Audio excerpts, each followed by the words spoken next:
What up? What up? What up? What's up, man? Hey, it's your boy Big Tight coming back through here one more time. Y'all know I had to come back through here, man, and give an update on some of these Kevin Durant trade rumors. And we also gonna get into NBA Finals prediction for Game 7, man. And we also, last but not least, man, y'all know I got to talk about my team, the Lakers, man, and they big man search that they got going on, man. Hey, it's starting to heat up. Yeah, it's starting to heat up as far as with the Lakers, y'all. With the Lakers trying to make the trade for John Collins and Walker Kessler from the Utah Jazz, man. So we're gonna get into a little bit of all of it, man. But one thing I don't found out. Well, it's a couple of things I don't found out with this Kevin Durant trade, y'all. And I appreciate y'all as y'all come in here. Y'all make sure y'all double tap that screen for the likes, man. But one thing I don't found out with the hold up being for Kevin Durant, because what I'm finding out, that y'all, and this per on the Bleacher Report, if y'all want to check it out yourself, what the holdup has been, y'all, the Phoenix Suns are asking for, they want a first round pick, y'all, but the first round pick that they want the first round pick in this year's draft. That's been the holdup, y'all. They want the first round pick in the 2025 draft. Now, they gave up, they tried to do a trade package with the Spurs this week, and the Spurs didn't want to do it, y'all. They did not want to do it because of the fact that the Phoenix Suns wanted the Spurs they either wanted the Spurs number 2 pick or they wanted Rookie of the Year, Stephon Castle, and the Spurs were not willing to give that up, y'all. So that's the hold up with Kevin Durant going to the Spurs. That's the hold up with Kevin Durant going to the Spurs right now, y'all. So the Spurs are not willing to give up that second round. I mean, that number 2 pick, which I don't blame them. I don't blame them. They're not willing to give up that number 2 pick because of the fact of Kevin Durant age, with him being 36, man. So that's what's been the hold up, man. Phoenix asking price for Kevin Durant with him being 36 years old, and with the fact that once you sign him, you also gonna have to pay him that 2-year extension, man, which is gonna be like, I think it's like 120 or 122 million, something like that. What up with you jetted out, man? Appreciate you coming through, brother. You say, I had to input my Spurs. We said, yeah, for sure, jetted out. I was just, jetted out. You right on time, brother, because I was just talking about that. I seen that on the Bleacher Report, jetted out. They wanted the number 2 pick, or they wanted Rookie of the Year, Stephon Castle, and jetted out. The Spurs said, boy, you crazy. They said, boy, stop. You is not getting the number 2 pick, and you most definitely ain't getting the Rookie of the Year, Stephon Castle. See, Phoenix want that. That's what the whole lot is, jetted out. And anybody who just coming in here, that's what the whole lot is. What I was just saying, y'all. The whole up is that the Phoenix Suns, whoever they trade with, they want a number 1 pick in this year's draft. A lot of times when people make trades, they give up future first round picks. But Phoenix Suns, they want a top pick in this year's draft. They ain't trying to get that down the road. They want it in this year's draft. Wendy's, you said, boy, I'm about to get you up out of here with them comments. Yeah, we about to get you up out of here with your comments. I'm gonna give you one more chance to straighten it up. What's your name, Wendy? I'm gonna give you one more chance to straighten it up. But yeah. One more comment like that, I'm gonna have to throw you up out the club on your head for sure. But back to what I was saying, man. So y'all, right now, it's a hold up. It's a hold up right now, y'all. It's a hold up. And hopefully what they trying to do, y'all, with this Kevin Durant situation, they trying to get Kevin Durant traded by the NBA draft, which is on Wednesday, y'all, because like I said, they want a number 1 pick in this year's draft. So y'all look out for this, man, because Kevin Durant, he might get traded within the next couple of days for sure. Okay, I'm about to get you up out of here, brother. Hold on. Let me get him up out of here, brother. Jetted out. Let me see what you're saying. You say Harrison Barnes, Vessel, Kenny Johnson with the number 14 pick from Spurs. Take it or leave it. That's a good ass deal. Yeah, for sure, jetted out. For sure. That's all they really gonna get. They ain't gonna get what they want, jetted out. They is not getting Stephon Castle, and they is not getting the number 2 pick. What up with you, Rashad, man?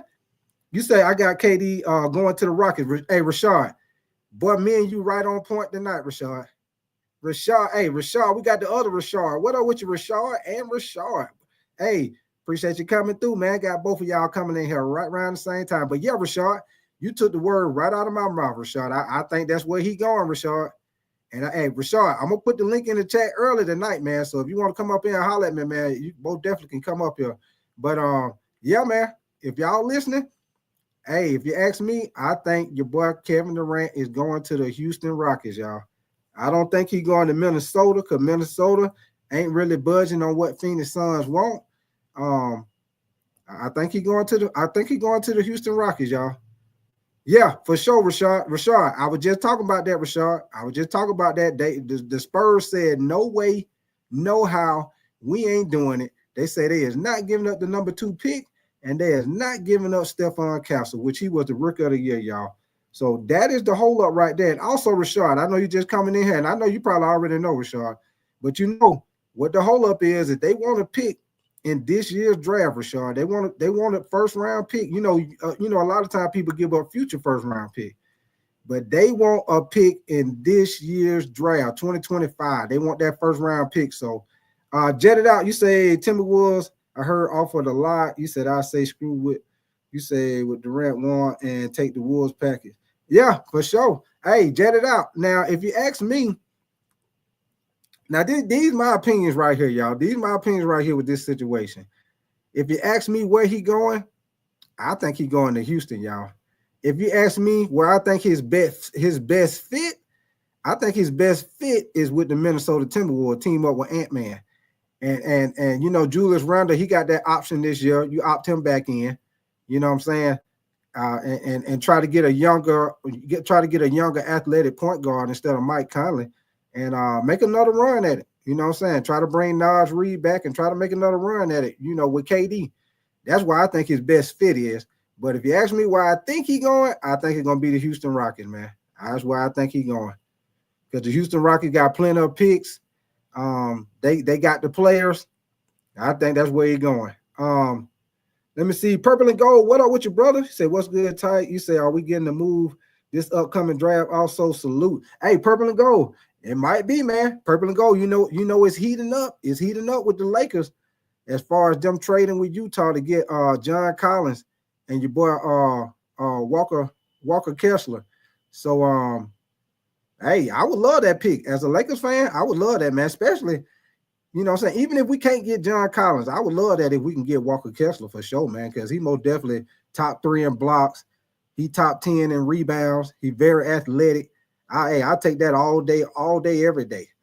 Deep on in. What up with your brother? You said, is anything happening with the Warriors? As of right now, deep on in, I haven't heard nothing going on. I haven't heard no rumors or nothing going on with the Warriors right now. I haven't heard nothing, you know, in cahoots with Kevin Durant or nothing like that. I ain't heard nothing about the Warriors so far. Deep on in, man.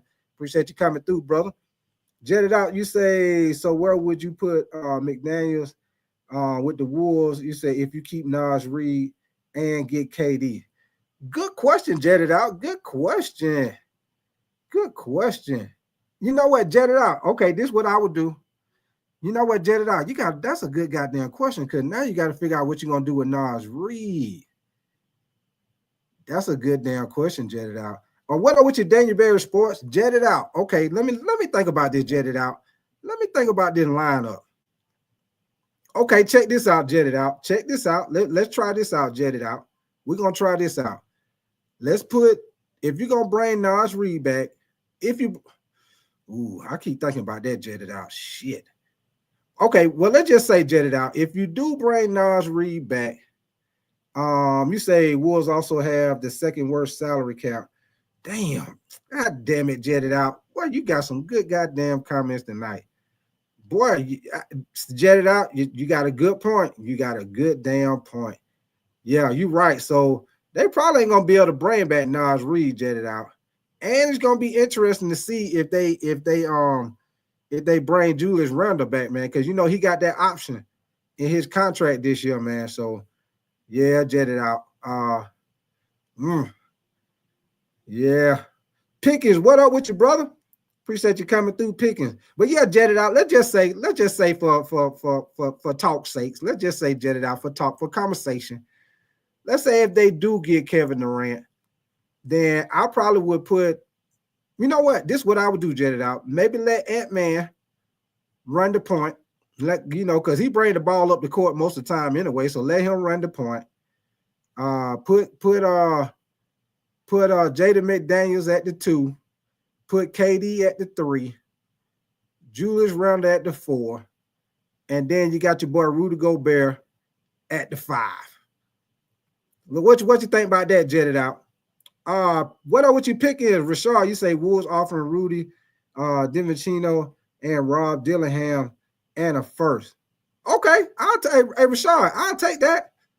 I'll take that all day, Rashard. Yeah, you can have Rudy. Rudy Gobert trash. That boy, he can't guard nobody outside the paint. Yeah, they can have him all day, Rashard. Yeah. I'll take that trade right there for sure.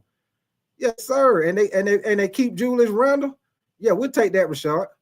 Pickens, you say the Rockets. Hey, Pickens, that's where I think he going, Pickens. What up with your PPP, man? You said and put Bryce at damn PPP, boy. You ain't wild. Appreciate you coming through, PPP. Yes, sir. Time, you say Minnesota needs to get Drew Holiday and Derek White. Now, time. I know they can't get both of them, time. But you know what? If I'm them, I'll take Derek White because time, Minnesota already play pretty good defense, time. So I'll take Derek White because I think Derek White is a better shooter than Drew Holiday. And Minnesota need some more shooting on the team. So if they could pull it out all time, I would rather have Derek White than Drew Holiday. Because Drew Holiday, he gonna give you buckets too, but I think Derek White a little bit better shooter. It's kind of iffy with them two though, time though, because Drew Holiday play better defense, but I feel like Derek White is the better shooter. CC Motion, what up with you, brother? You say KD back to the Warriors. I don't think that's gonna happen, CC Motion, especially since they got especially since they made that trade, man. And got Jimmy buckets. I don't think he going there, man. I really think the Warriors done pretty much kicked the bucket on that. Time, you say Rudy Gobert plays with 2 left legs for sure. Hey, time, he can't guard nobody outside the paint, boy. All you got to do, Rudy Gobert is just like when you play recreation basketball, how they got the tallest dude on the team. All he do is stand right there by the basket. You give him the ball, and he just turn around and shoot it up and try to bank it off the backboard. Yeah, that's Rudy Gobert. That's all he can do. Everything got to be right by the basket. If it's anything outside of the paint, he is no good. The boy ain't got no mid-range. He can't guard. If you bring him out the paint, he can't guard nobody outside the paint. Yeah. He nothing but in the paint. You get his ass out the paint, you got him all day long. CC Motion, you say JK, you say JK, KD, Ant-Man would be tough. Jetted out, you say Rudy was in the trade, I heard, but salary cap wise, why get 37-year-old KD? You say he should keep Nas Reed. Some heads gotta fly. And you say, think KD want to play with them young bucks in Houston, San Antonio young. Yeah, Houston. Houston. Jetted out. I think that's where he going, man. I think that's where he going. I think he going to Houston. If y'all ask me, I think that's where he going. I think all this rumor stuff they talking about, I think that's where he going, to Houston, man. And I'm gonna tell y'all another reason why I think he can go to Houston. I'm gonna tell y'all another thing, because Houston actually got some of Phoenix Suns picks in a trade that they made. Phoenix Suns got some of their picks. Houston Rockets got some of the Phoenix Suns picks, and the Phoenix Suns trying to get one of those 2 picks back, man. So this is the thing, y'all. The Houston Rockets control Phoenix Suns' first round pick in 2025, 2027, and a potential 2029 swap pick, depending on how it play out. So that's the thing right there. They want to try to get that pick back that they gave, that the Rockets got of Phoenix Suns. They want to try to get that pick back from 2025. That's what they want. But the Rockets, I don't know if they're really trying to do that. But this is the thing, y'all. They say, despite the obvious fit from the Suns' perspective, they say the Rockets don't seem eager to make an aggressive push for Durant. Let me say that one more time, y'all. And this is from the Bleacher Report. It says, despite the obvious fit from the Suns' perspective, the Rockets don't seem too eager to make an aggressive push for Durant. And they also said they are actually wagering Phoenix's action price. They're eventually trying to get it to come down, man. So that's the hold up with Kevin Durant, man. That is the hold up with Kevin Durant. The problem is a lot of the teams don't want to really give up the future picks like that for a 36-year-old player. And I think Rashard said that the last time he was on here, man. That is the problem right there, man. What up with you, Jocelyn, man? What up with your T-Bit? What up with you, Pablo, man? Appreciate y'all coming through, man. That damn Jocelyn in the house. What up with you, Jocelyn? You said CC Motion. You said can the T-Wolves even afford KD? Hey, they will have to. They probably won't be able to bring Naz Reid back if they did get him CC Motion. They probably would. They I don't. You know what? They most definitely ain't gonna be able to bring Naz Reid back. And it'd be interesting to see if they give your boy Julius Randle that option, because you know Julius Randle got that option in his contract. That's gonna be interesting. TB, you say, damn, it's the guy that's really big. You say, how too far? You say, hope you're well, man. Oh, appreciate you, TB. Appreciate you, brother. Jet it out. You say, watch for the Nets in a trade, maybe not Durant, but a multi-team trade to have four first-round picks. And if the Suns keep playing, they will keep him to the trade deadline. I agree with you on that, Jet it out. Yeah. Hey, that's what the hold up is, y'all. Y'all just coming in here. What up with your baby slime, man? You say KD ain't been shit since he left the Warriors. I don't know about that, baby slime. He did average like 26. I think he averaged right at 27 points this season. Even though, you know, he was playing on a bad team, he still averaged right at 27 points this season. Easy. What's your name? Easy E. Is it Easy? Is it Easy Ed? Is that it? Easy Ed. Or is it Easy Ed? You say better. Damian Lillard. Baby Slime, you say Pacers gonna get packaged. The fuck why people think they about to win game 7. Hey, Baby Slime. Hey, that's why I'm throwing it out there, Baby Slime. Hey, do you think Baby Slime, do you think they got any chance? Do you think they got any chance to upset them boys tomorrow night, man? Hey, Baby Slime, if you just coming in here, man, I will be doing live game reaction tomorrow night for that game 7, man. So if you ain't doing that, come back in here and post up with your boy tomorrow night, baby. We're gonna be on and popping, baby. And you know what, y'all? As far as with the NBA Finals, man, y'all see my title.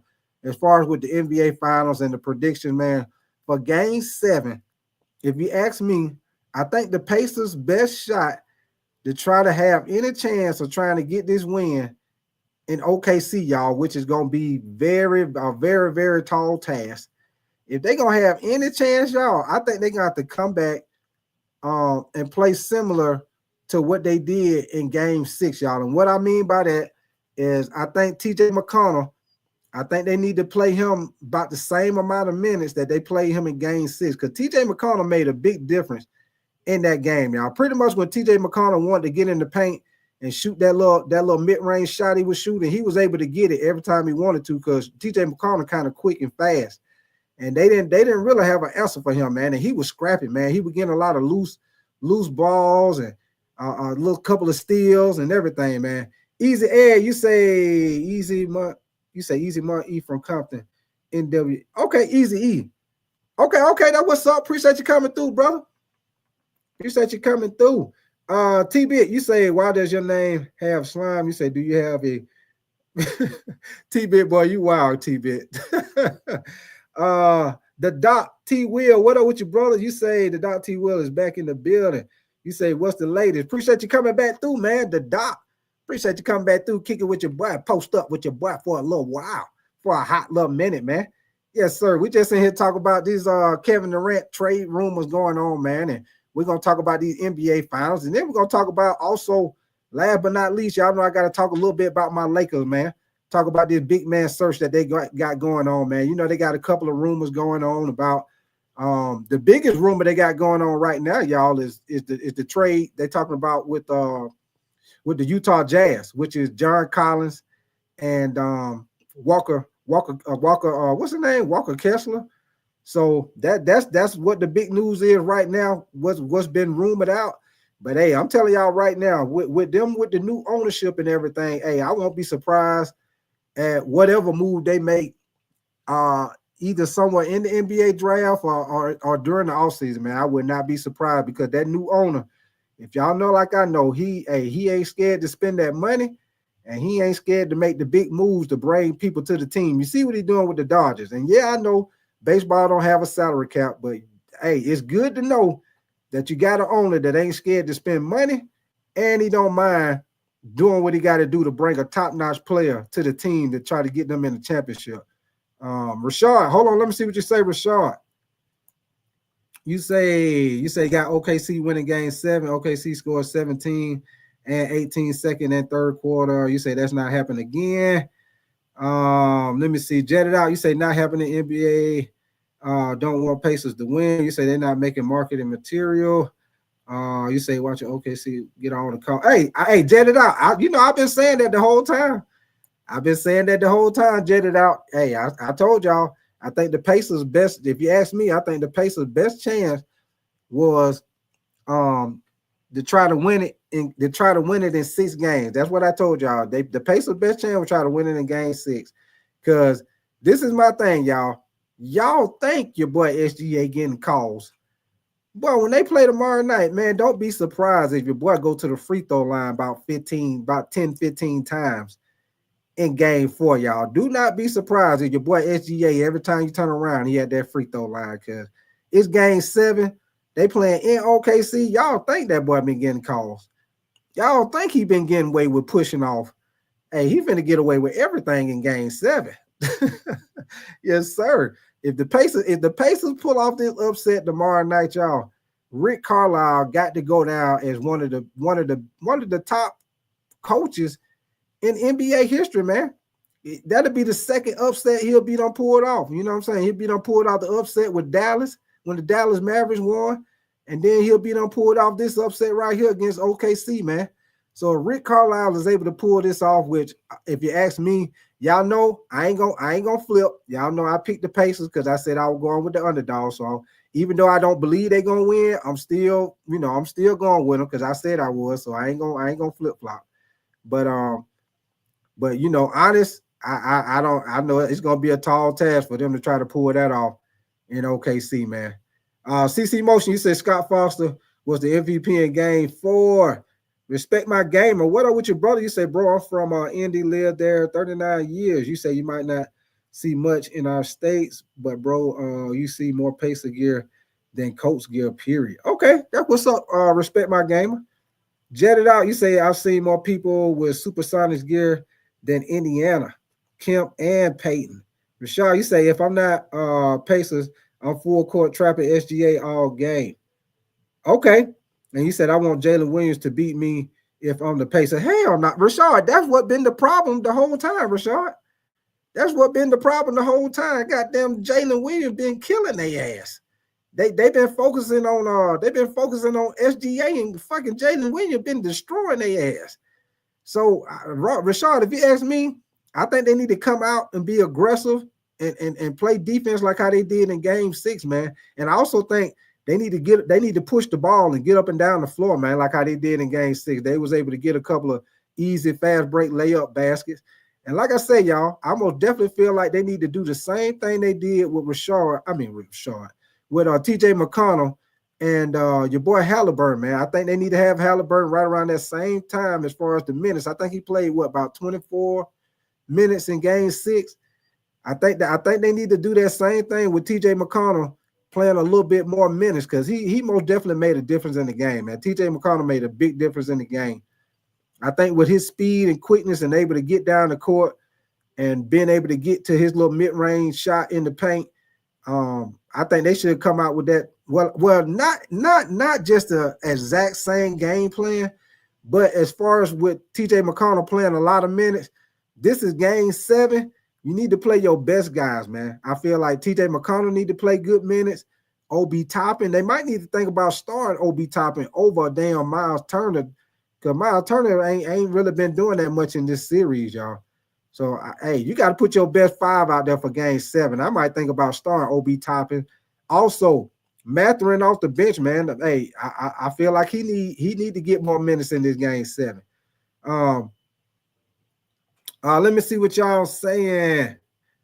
Hold on, Jocelyn. Let me see what you say, Jocelyn. You say you imagine if Tyrese Halliburton ends it with a buzzer beater. Hey, Jocelyn, if your boy Halliburton, if he end up winning the game, Jocelyn, if Halliburton, if they end up keeping this game close and Halliburton steal the goddamn show and win the game, hey, everybody got to do what, like I say, my grandma used to say, everybody got to shut their face about Halliburton. If they pull off this win and he hit the game winning shot, oh yeah, everybody got to goddamn shut it down about your boy Halliburton for the show. They got to shut it down, boy. Hey, your boy be clutch, clank, clutch. Rashard, you say you cannot let SGA get going, trap him all day. West Philly Black, what up with your brother? You say OKC will blow out the Pacers in game 7. Mark this post. I hear you, West Philly. I hear you, man. Like I said, y'all, if you ask me, like I said, y'all know I picked the Pacers because I said I was going with the underdog. But if you ask me who I think gonna win, because I told y'all if we go back to OKC for game 7, OKC gonna beat them, man. SGA probably gonna get every call in the book. SGA, man, ain't no telling how many times he might go to the free throw line in this game, man. Y'all already know, man. Ain't no telling how many times he gonna go to the damn free throw line. Shoot, man, please. And then also, y'all, I'm gonna tell y'all another room out there with this NBA draft. Y'all know the Philadelphia 76ers, they trying to trade with the Spurs, y'all. The Philadelphia 7, I don't know if y'all heard about it, but the Philadelphia 76ers are trying to trade with the Spurs and get the number 2 pick. They really all they trying to do is swap picks with the Spurs. They trying to get the number 2 and swap picks with the Spurs, and the Spurs drop down to number 3. So that's the rumor right now going on as far as with the Philadelphia 76ers, man. And right now, who the Philadelphia 76ers are eyeing, they got the 76ers eyeing your boy Ace Bailey, man. That's who they looking at. That's who they looking at. They looking at Ace Bailey, man. That they want Ace Bailey. That's who they looking at. T-Bit, let me see. Respect, you say I'm full court pressing OKC and using the Pacers bench to wear OKC out by the 4. You say, no, we good. West Keep, you said kid, keep lying to us. Okay, I got you. Rashad, you say West Philly Black. You say I agree. Won't be a close game. Yoda the Jeezy. What up with your brother? Appreciate you coming through. Yoda the Jeezy.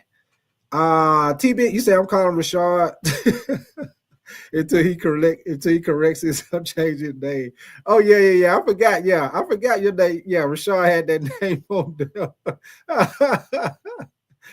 T-Bit, you say Paul George is on the train, on the training block. I got you again too. Hey, T-Bit, it's gonna be interesting to see what Philly do, man. It's gonna be interesting to see what they do. Is they gonna bring, especially with them having the number 3 pick, T-Bit. It'll be interesting to see if they try to bring everybody back because Embiid had injury problems. Paul George had injury problems. It'd be interesting to see if they try to bring everybody back healthy and then add, like I say, they want to get Ace Bailey. So let's say they do get Ace Bailey with the number 3 pick. And, you come back with Maxey and you bring the team back and see if y'all can make a run with everybody being healthy. And T-Bit, if you ask me, that's what I would do, T-Bit, because they gave us so much for Paul George, man. You gotta at least try to see what it looked like with everybody being healthy. Because Embiid, he didn't hardly play. Then Paul George ended up getting hurt. So that's just my thing. I feel like if you gave up all of that to get Paul George, you gotta at least see what it looked like. At least give him a chance to see what it looked like. And if it don't look good, then make some moves before the trade deadline. But I gotta at least see what it looked like. West Philly, you said we need Cooper Flag. West Philly, you Cooper Flag, you're a Mavericks fan, West Philly, or you talking about Philly? You know what, West Philly, if you're talking about the 76ers, I doubt if they're gonna be able to get up to that number 1 pick, man. Because I don't think Dallas gonna give up that number 1 pick. They gonna get Cooper Flag, believe that. They is gonna get Cooper Flag. Rashad, you say Paul George is on the block. TB, you say if Mavs get flagged, then they'll trade AD. I don't think so, TB. They just got AD. I don't see them trading them, and they just got him, TB. I don't know about that one, man.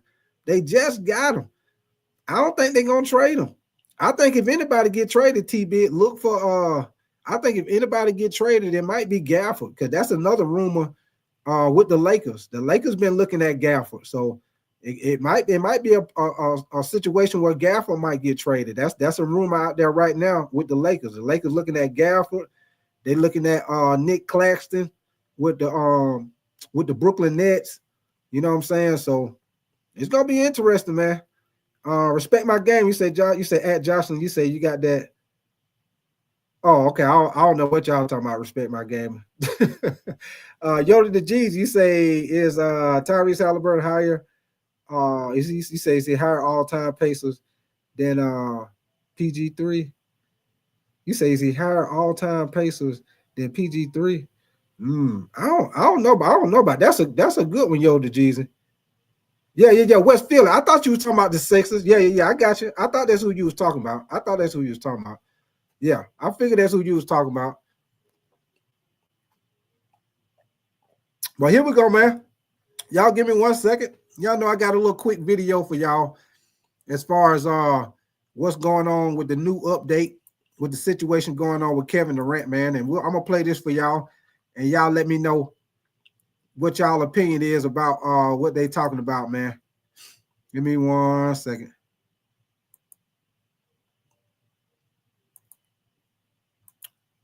Here we go, y'all.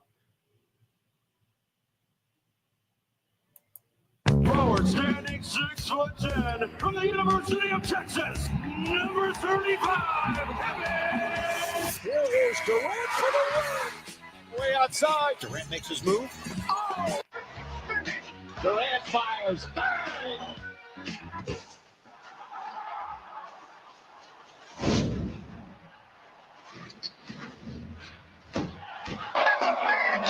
I know who I am. I'm Kevin Durant.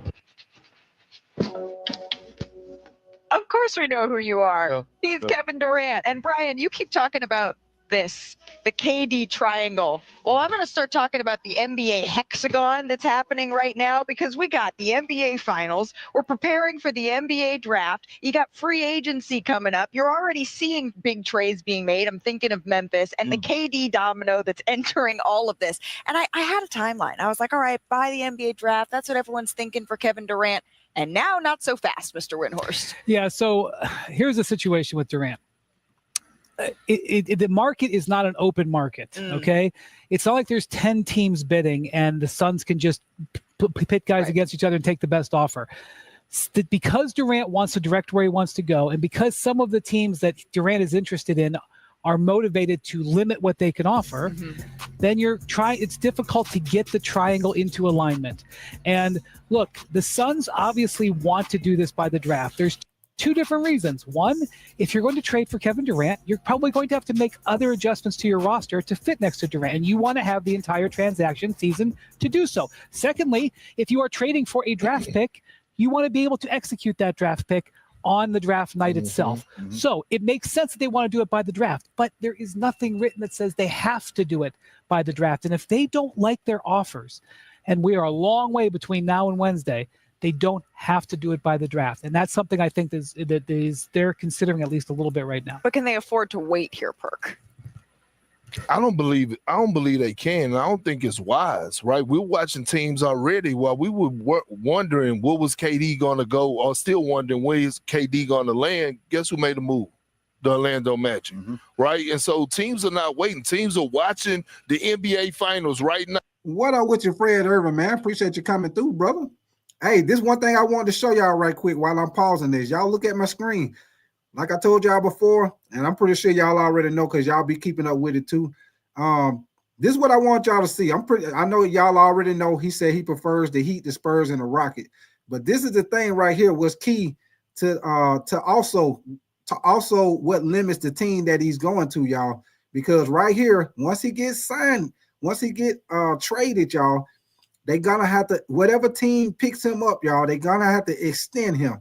So he gonna either get a 2-year, 122 million extension once he traded, or he can wait 6 months and get 2 extra million, which will be 124 million. So that's another hold up, y'all. And like I said, y'all are just coming in here.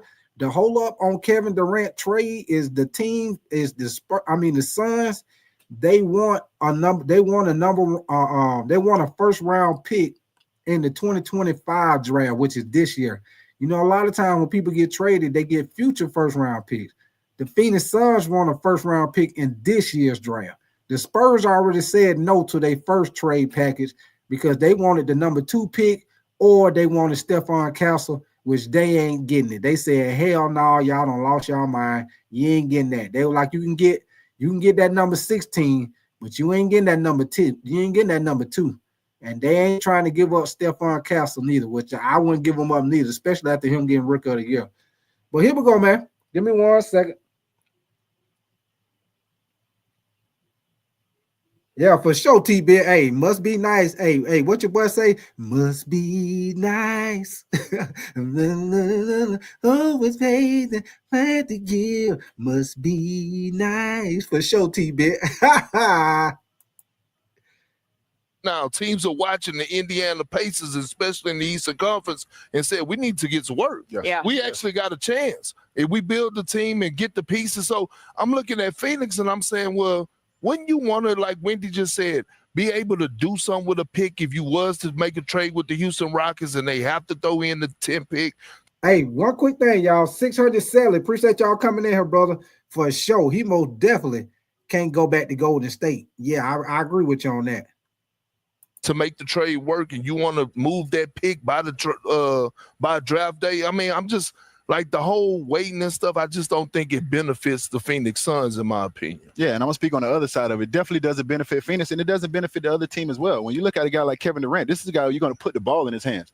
This is a guy you're gonna run offense through, and guys gonna have to work around. You want to bring him into your locker room as soon as possible. This guy is 50% from the field, 40% from 3, 90% from the free throw line, and the only time he missed it the last couple years is because he shot 83% from the free throw line. So this guy's a certified bucket getter. You want him in your locker room around your guys as soon as possible to build those relationships. Let me just rebut that. This is the huge moment for the Suns franchise. They don't have 4 or 5 different players they can trigger a retooling around. They can't trade Bradley Beal. They're not trading Devin Booker. The rest of their guys on the roster don't have extraordinary value.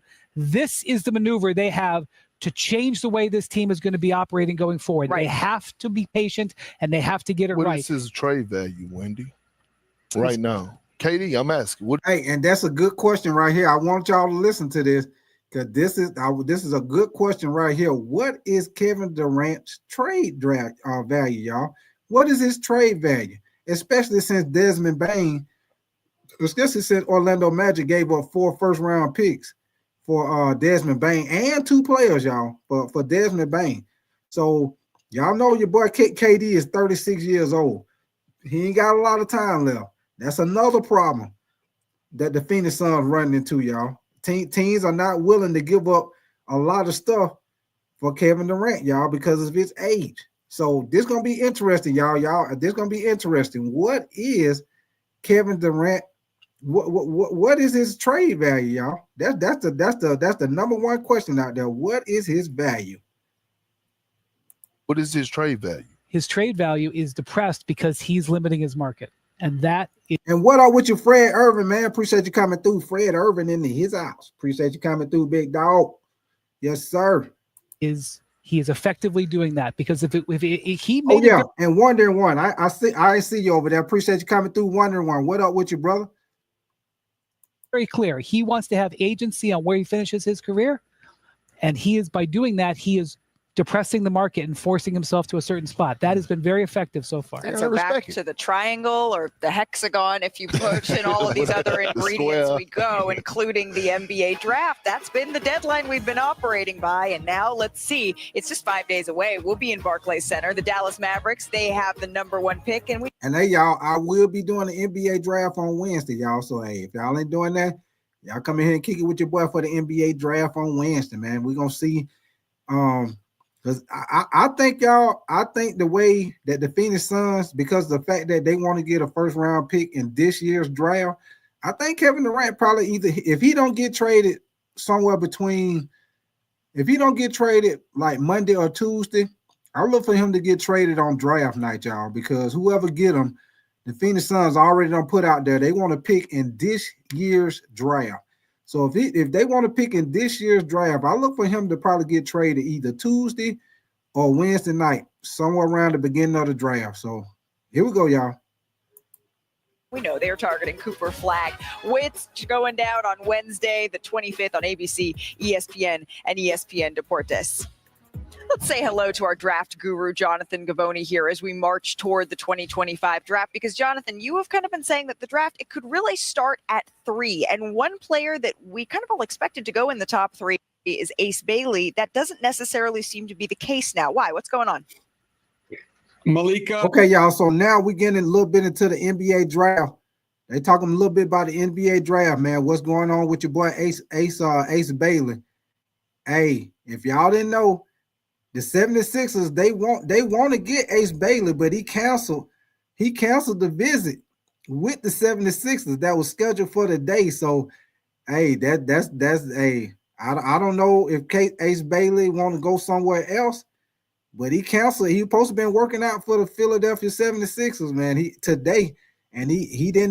canceled it, man. So, we're going to get into a little bit of this too, man. We talk about a little bit of everything today. So here we go. Right now, Ace Bailey is the only U.S. prospect yet to conduct a visit to an NBA team facility. He had a workout scheduled today with Philadelphia, who owned the number 3 pick, but his agent, Omar Cooper, canceled that workout on Wednesday. He has yet to visit Charlotte at number 4 or Utah at number 5, leading some NBA executives to believe he has a preferred destination in mind, maybe 6, 7, or 8, with Washington, New Orleans, or Brooklyn. I reached out to his camp again today for an update, and they told me nothing has changed at this moment. They are standing pat with their strategy. They feel confident going through the pre-draft process. There are some pending requests from NBA teams, but they're working through those still. Now, it's possible they're hoping one of those teams in the 6 to 8 range trades up for Ace Bailey, but there's a lot of uncertainty about how this is all going to play out on draft night.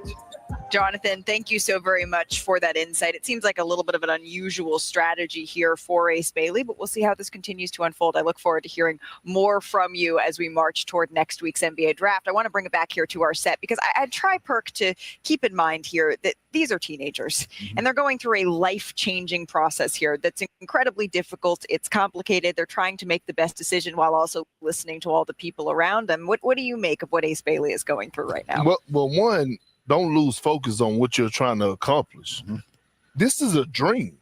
Like, I believe, like, this is a dream. Making it to the NBA, don't take that for granted now. Don't get to a place where you're turning down NBA teams that actually want to draft you or have interest in you. You know how many guys out there are like, wish they had an opportunity to get a phone call. So don't be a fool now. And it's hard because, you know, you gotta, as a young guy, you gotta grow up fast in these type of situations. You gotta make sure that you're involved. You gotta make sure you're learning while still trying to keep the main thing of playing basketball. But that would be my advice to Ace Bailey. But I will say this, just because he didn't work out with the 76ers, the 76ers still have interest in the young man, and the young man in this camp still have interest in the 76ers. So quick thing, man, if y'all looking at my screen, this is what they got for the mock draft for Wednesday, y'all. They got your boy, of course, you know, Cooper Flag going number 1.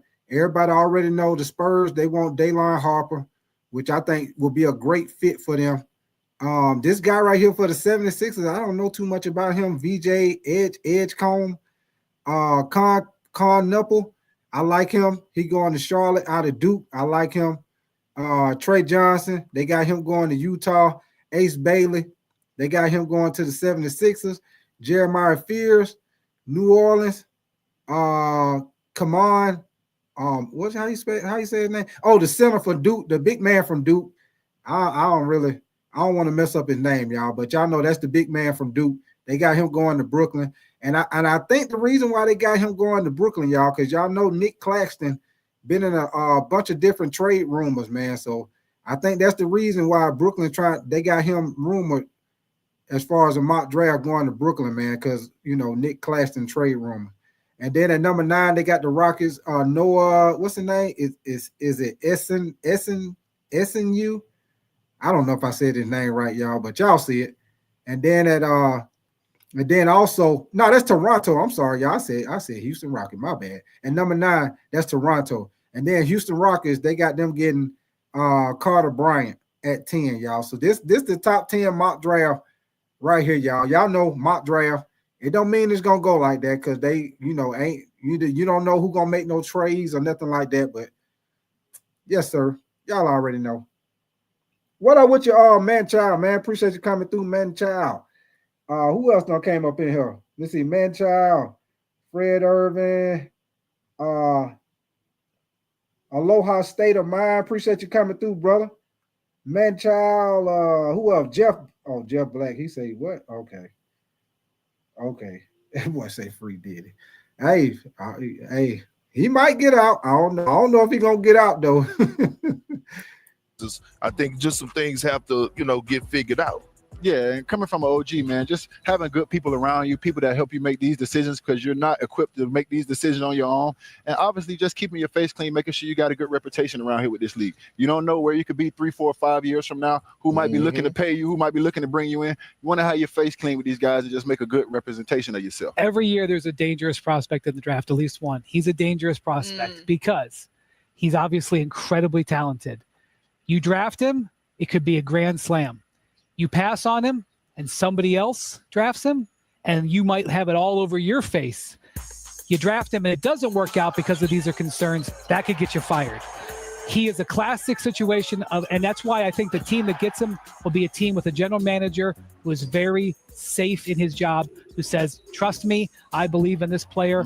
And that's what I would be watching for on draft night. I'm really excited to see where Ace Bailey ends up being drafted to. He's an incredibly talented NBA prospect here. So I'm really looking.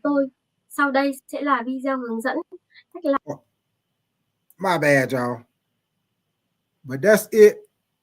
That's it for that video. But let me see what y'all saying. Rashard, you say Kyrie, Clay, Cooper Flag, AD, and Lively. Okay, I hear you. Fred Irvin, you say that's a good fit for him with the 76ers. Hey, I'm telling y'all right now, y'all. I'm telling y'all right now. If I'm the 76ers, I'm not making no trades. I'm not making no trades if I'm the 76ers. We're going to come back with a healthy Embiid. We're going to come back with a healthy Paul George. We're going to come back with Maxey. We're going to draft AC. We're going to draft Ace Bailey.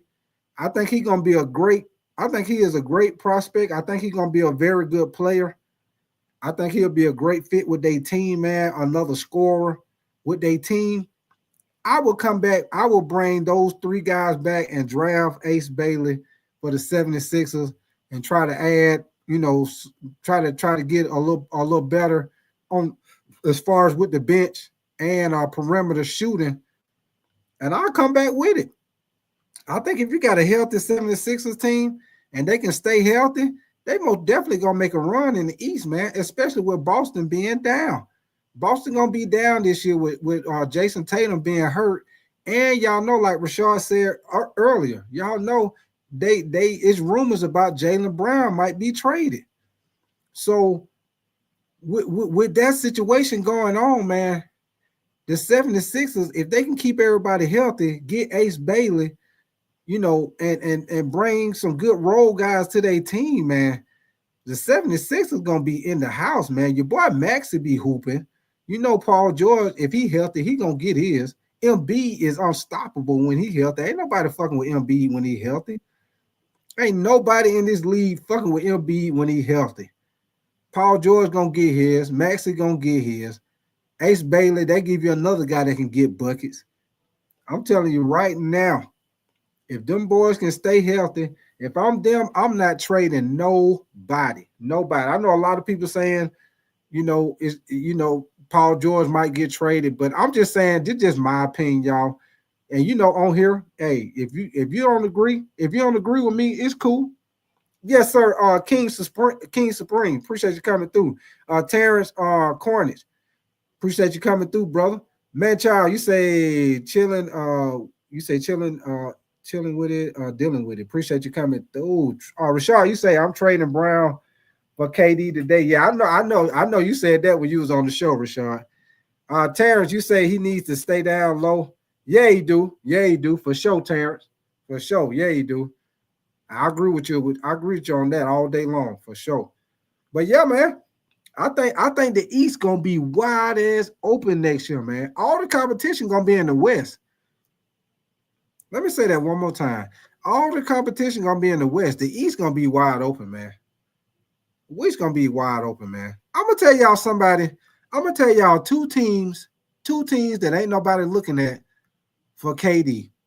I'm gonna tell y'all two teams that I think KD will be a great fit with. That ain't nobody talking about, ain't nobody brought up, ain't nobody talking about. I think because OKC got all them goddamn picks, they got players. What if your boy KD went to OKC? What if OKC got your boy KD? If y'all ask me, y'all know every single time they be talking about all these trade rumors, where they think KD gonna go, where they think this person gonna go, and y'all know every single time when the motherfucker get traded, they end up going to somebody who wasn't even in the picture. When KD get traded, I guarantee you he probably gonna end up going to somebody. Everybody gonna be like, damn, I ain't even. They was the hey, I wasn't even thinking about them. They gonna be like, I ain't even thinking about them. Yeah, Terrence. Yeah, Terrence. I'm telling you right now, ain't nobody talking about OKC. Rashard, you said y'all better pray OKC win because if they lose, they will go get a Giannis or a KD. Facts, Rashard. Facts. I agree with you on that, Rashard. I agree with you because OKC got like 12 picks in the next 3 years. They got picks for days. OKC is in a great position, y'all. Great fucking position. OKC can bring, like Rashard said, they can get KD or Giannis. They got the fucking picks. They got the picks. They can go get either one of them guys. What up with your trash channel, man? You say, what up, Big Ty? You say, hope all well. You say KD should go to trash channel, boy. You wild, boy. Hey, trash channel. I know you waiting on the football, baby. I know you waiting on the football. It's right around the corner, baby. Hey, trash channel. We on that goddamn merry-go-round, trash channel. We looping around. In a little while, we're gonna jump off that merry-go-round, and it's gonna be Monday night party. You ready for some football? You already know, trash channel. Appreciate you coming through, brother. But yeah, man. Okay, I already told y'all, ain't nobody talking about the situation. He could. If you ask me, if I'm OKC, I don't give a shit if, hey, Rashard, if I'm OKC, I don't give a shit if we win or if we lose. Regardless, I'm going to get KD regardless. They got the picks, hey, Rashard, they got the picks. They got the picks where they can keep SGA, they can keep Jalen Williams. Now, you might have to let go check. Rashard. But I'll let go check for KD. If I can give up a couple of picks and I let go check and keep KD, I'll do that all day long. Because just think about it, y'all. Now you're going to have SGA, you're going to have Jalen Williams, and you're going to have your boy KD. But hey, that's going to be fucking unstoppable. Man, hey, ain't no telling what type of run they'll make. Hey, you think LeBron was talking about in Miami when they were talking about not 1, not 2, not 3, not 4, shit. Let OKC fuck around and change their mind and be like, you know what? Let's add somebody to the team and go get Durant. Man, hey, everybody might as well go on and go on vacation in Cancun. It's gonna be just like when Golden State got Durant. If OKC was to go get Durant, it'd be just like when Golden State went and got him. Terrence, you say Indy got this one. You say keep TJ. He's the heart. Terrence, I was just saying that at the beginning of the show, Terrence. If I'm Indiana Pacers, Terrence, if the Indiana Pacers gonna have any chance to try to pull off this upset, Terrence, I'm gonna come back. I'm not gonna come back with the same game plan because you know OKC they gonna make adjustments because they got a good coach too. They gonna make adjustments. But what I will say, Terrence, the minutes that they played TJ McConnell, I'm going to play him the same amount of minutes and I'm gonna play your boy Tyrese Halliburton. I'm gonna play him that same little minutes, around about 24 minutes, because TJ McConnell was a problem. He was a problem for OKC, y'all. I don't care what nobody say. TJ McConnell was a problem for OKC because TJ McConnell fast, he quick. I call him Tasmanian Devil because your boy be sometimes your boy be going so fast, he be out of control like Tasmanian Devil. Right, you know Tasmanian Devil, he start tearing it. You know Tasmanian Devil, he go crazy. That motherfucker tear up everything. You know Tasmanian Devil tear the whole goddamn house up. But TJ McConnell, he was doing a great job. He was real scrappy. He was getting loose ball, diving on balls. He was getting a couple of steals.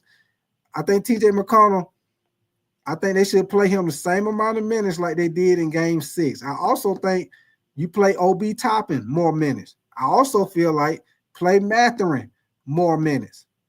That's just me, y'all. Y'all might agree, y'all might disagree. And y'all, if y'all new over here on this channel, I don't give a shit if you disagree with me or you agree. You free with your opinion. Hey, just because I say it don't mean I'm right. You know what I'm saying? It's all, you know, if you can't give your opinion, what the fuck we doing? Let me see what you saying.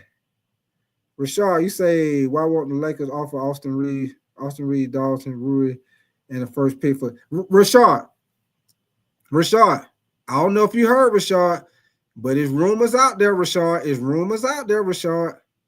I don't know if you heard about it, but it's rumors out there, Rashad, about them Lakers, especially with the new owner, Rashad. Hey, Rashad, if the Lakers fuck around and get KD, Rashad, hey, it is a wrap. Y'all, but hey, I don't give a fuck what nobody else do. If the Lakers fuck around and get KD, boy, what? You got Luka, LeBron, and KD. Hey, I don't give a fuck what else we got on the team. We just fill in air. Hey, Rashad, we'll go get a couple of guys from LA Fitness. You got Luka, LeBron, and KD. Shit, boy, what? Nigga, who? Nigga, what? Nigga, huh? Man, please. Hey, that'd be crazy. You say that package would be the best offer for the Suns. You say, what is the Lakers doing? Rashad, man. Boy, don't play with me, Rashad, boy. They would do something like that. Whoa, boy, ooh. Boy, look at here. What your boy brother might say? Look at here, look at here, look at here. Oh, boy, look at here. Respect my game. You say you could have every NBA star on the Lakers with LeBron, and LeBron will still find something to I hear you. Respect my gamer, man. I hear you, man. True Angel 33, man. What up with you, man? You say, is that official or just hearsay? You say KD to the Lakers. True Angel 33. It's just a rumor right now. It's just a rumor. It's just a rumor. It's a rumor right now. It's just a rumor. But if you ask me, True Angel, appreciate you coming through, brother. If you ask me, I think KD going to the Rockets. But I would not be surprised if KD end up going to a team that ain't nobody expecting for him to go to, because y'all know that's always how it go. Everybody be talking about, you know, these the two teams, these the three top teams, and then when they get traded, it be somebody it wasn't even in the goddamn picture. You know what I'm saying? So that's why I brought up the situation with OKC, because they got all them damn picks. OKC can most definitely make their team better. Yeah, I seen that, True Ranger. I seen they turned them down. Yeah, I seen they turned them down. Rashad, you say, give me Paul George. Hold on, Rashad. Let me see what you say. You say, give me Paul George for Reeves, Dalton, and Jared. Yeah, I'll take that. I'll take that too, Rashad. I'll take that too. Shit. Yeah, I'll take that too. Man, please. Yeah, for sure. For sure. I'll take that all day, every day. I'll take that all day, every day. Because Rashad, that give us one less person that's a liability on defense. Because right now, Rashad, as a Lakers fan, our two liabilities, well, we got three liabilities on defense, but we already know as a Lakers fan, we already know they're going to fix one arm, and that's the big man. We know the Lakers ain't going to the 2025 season without a goddamn big man. So Rashard, we're gonna eliminate another goddamn weakness, and that's people they're gonna attack Luka. They're gonna attack Austin Reeves. But if we able to trade Austin Reeves and get Paul George is a better defensive player than Austin Reeves. So now that just leaves Luka. And that way I ain't worried about if you got a rim protector, because if you beat Luka, you got to worry about this motherfucker blocking your shot. That's why I say, Rashard, I don't care what nobody say. If you ask me, the best guy for the Lakers to get is the center for the Utah Jazz. Walker Kessler, he is the best guy to get for the Lakers because the guy is athletic, big, he is a shot blocker, and he rebounder. That's what they need. They don't really need him to score points like that. They need a lob threat, somebody gonna run the floor, athletic, big, block shots. That's what they need. That's what they need. And that guy from Utah fit perfect. God damn it, perfect. Be good. What up with your brother? You said let KD go to the Hornets and then draft Ace Bailey. Hey, be good. I don't think he's gonna go to no Hornets. Cause be good. You already know. I don't know if you know or not. Be good. I don't know if you heard, but it's trade rumors out there about your boy LaMelo going to the goddamn Clippers. If you ain't heard about it, be good. Go look it up. There's rumors out there about your boy LaMelo going to the goddamn Clippers. Go check it out.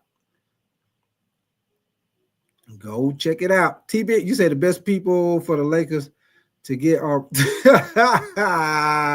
T-Bit, you full of shit. Oh shit, goddamn T-Bit. Oh shit.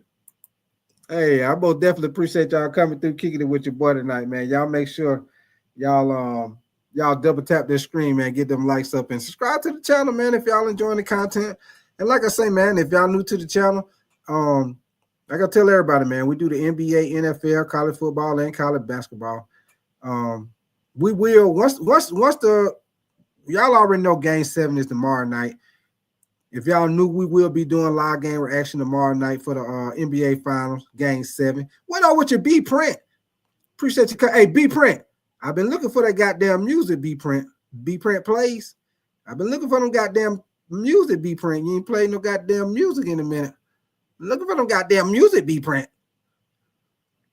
But B Print, hey, put your link. Hey, B Print, put the link to your channel in the chat, man. B Print, put the link to your channel in the chat, man. We're gonna shout you out, brother. Go check my boy B Print out. What up with your Gemini P, man?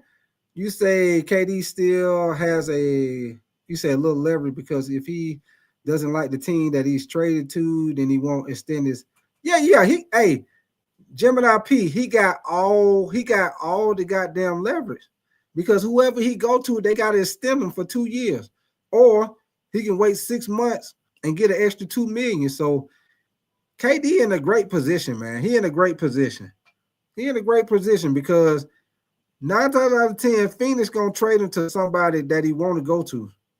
I mean, whoever he get traded to, I doubt if it's a screw-up team. I put it like that, Gemini P. Appreciate you coming through, bro. T-Bit, you say, but you say we're still better, strategically better than let LeBron play the ball for the Lakers. All right, I hear you, T-Bit. Y'all give me 1 second, man. I got one more little video for y'all, man, with the NBA Finals. Y'all give me 1 second, and then I'm going to put the link in the chat, man. Anybody want to come up here and holler at me, y'all come on through. Of a title, Indiana is desperate for a Game 7. And we just wanted to protect home court. You know, we didn't want to see these guys celebrate a championship on our home floor.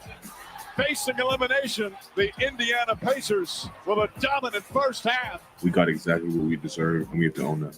This is a bludgeoning here in Game 6. What up with your what's your name? Hoop God the GOAT. What up with you, bro? Appreciate you coming through. Braylon Bunch. What up with you, man? Appreciate you coming back through, brother. Appreciate you coming back through. T-Bit. Hey, T-Bit, boy, you. Goddamn T-Bit, boy. Magic carpet ride for the Pacers is not over. They'll play for an NBA title on Sunday night. We have one game for everything we've worked for. And so do they. The better team Sunday will win. All comes down to one game, and traditionally, Game 7s favor the home team, but recent years we're getting away from tradition. Last 5 postseason road teams have gone a surprising 9-6 in Game 7, but this will be the first Game 7 in the finals since 2016 when the Cavs went on the road to stun the Warriors, an all-time great series. But we've got one of those coming together, and we welcome in Anscape senior writer David Dennis Jr., NBA veteran Quentin Richardson, our analyst in the house on SportsCenter. Q, I'll start with you. No secret, Tyrese Halliburton's calf, not 100%, bothering the Indiana superstar. Pacers still able to blow out the Thunder, avoid elimination in Game 6. Can Indiana win Game 7 on the road with the same strategy they had for Halliburton in Game 6? Yeah, I don't think they can, and also I don't think Rick Carlisle will deploy the exact same strategy. I think obviously that the Thunder will be trying to rebound and prepare and be ready for what they did in Game 6. So I think Carlisle, being the great coach as he is, that he'll probably use some of those traits that he used, but I think he's going to come at them differently. And also I think Tyrese Halliburton, the way he played last game and the way his calf looked, he looked healthier than we thought he would look. So I think he'll be able to do more. I think he showed that he can do more. So I don't think they'll deploy the same strategy. I think they'll do some things different and be ready for the Thunder to counter what the Thunder do this time.